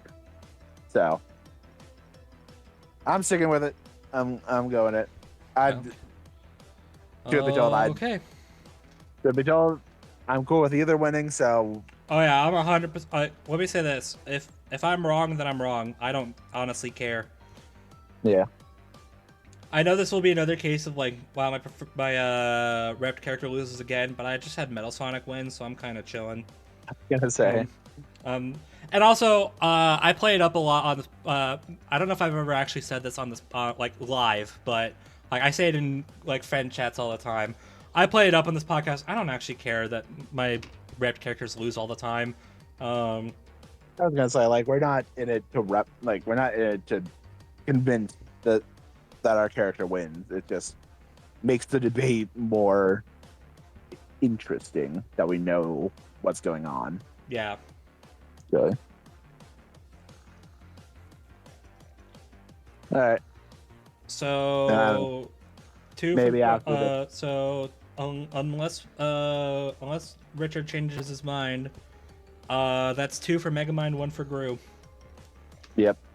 I don't know. Maybe we can get Richard to listen to this part and then give his verdict afterwards. An updated verdict. I don't know. We'll see. Yeah. All right. All right. Well, that's that. Can you tell we have been going on for too long and we're tired as hell? I was gonna say. We realistically should not have gone on this long, but hey, welcome to BrobusCast. Yeah. I'm sure we'll tweak it Yeah. someday. Anyway, yeah, thanks for watching. Hope you enjoyed. I mean, goes without saying, this is split into 2 parts. This is just kind of this is just going to become the norm going forward, I guess. I say that as if that's a problem, which is not true at the moment. I don't know if my new work schedule will make things complicated, but we'll see, I guess. Anyway, thanks for watching. Hope you enjoyed Bakugo versus Reze. If you didn't, I'm sorry to hear that. Hope you're excited for Gru versus Megamind. It should be a sick fight. Please don't give anybody shit over how something looks. And I know Richard didn't want us to talk about it, but screw it. He's not here to dispute us, so whatever. Yeah, be nice. Don't be nice to the crew. God damn it. Be constructive. Don't be a dick. Exactly. And hey, we still got BBB in the works. Bros Brutal Beatdown. Our animators kind of like took a little bit of a break, but he's back to locking in. I don't know if I should have said that out loud, but screw it, we're gonna keep it.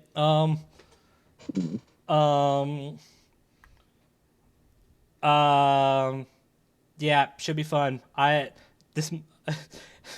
I'm sorry if this constant plugging with nothing is getting annoying, but we're excited. God damn it! Things are coming along quite nicely, and we can't wait to show you guys what we're working on. You just please bear with us a little bit longer. Until then, I mean, hey, if you want me to stop plugging it so much, then promise me you'll watch it. We'll show you the premiere. Yeah, tune into the premiere. Will we have a premiere? I don't know, probably. But when the episode drops, you know what I mean. Oh yeah. Yeah.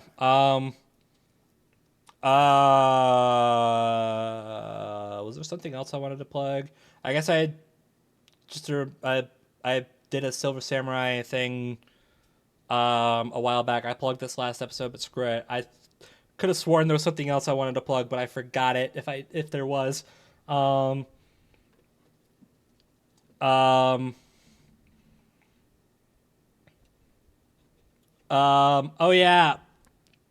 Speed draw commentary coming soon. I keep putting it off, but I need to get that going. Um but I have all of them. I have all the 2025 speed draws compiled together. I just can't seem to get off my ass and get people to join me on a commentary. Um, um, but I will try to make that work as soon as I possibly can. Um, but it is coming. I know it's late, but it will happen. Um, I guess another question that I know none of you are going to answer because you've all probably tuned out by this point. Um, on the topic of the speed draws, I really should have asked this a long time ago, but screw it, I'm going to ask it now. My Ash versus Yugi speed draw got copyright claimed bad. Um, I used the Ash Greninja theme at one point, and that got flagged super hard. Um, so it has to be muted. So the video that's up now is muted for all of like 6 minutes. So I do have an updated version that I have in the compilation, the compilation, whatever. Shut up. I'm tired. Um, should I upload that? The views are kind of already there. The algorithm is already there. The episode is long since passed. So I was kind of like unsure if I should really post it, but if y'all really want it, then I'll post it. Um, I just replaced it with a couple Pokemon opening themes. The other ones I put in there didn't get copyright claimed, so I assume the other ones that I put in the Ash Greninja's place is probably fair game. Um, so yeah, let me know if you want it. I'll put it up. There you go. ZDogg, final words at all?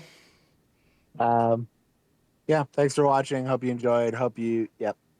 And yep, I'll be excited for the episode. Hope you enjoyed our discussion.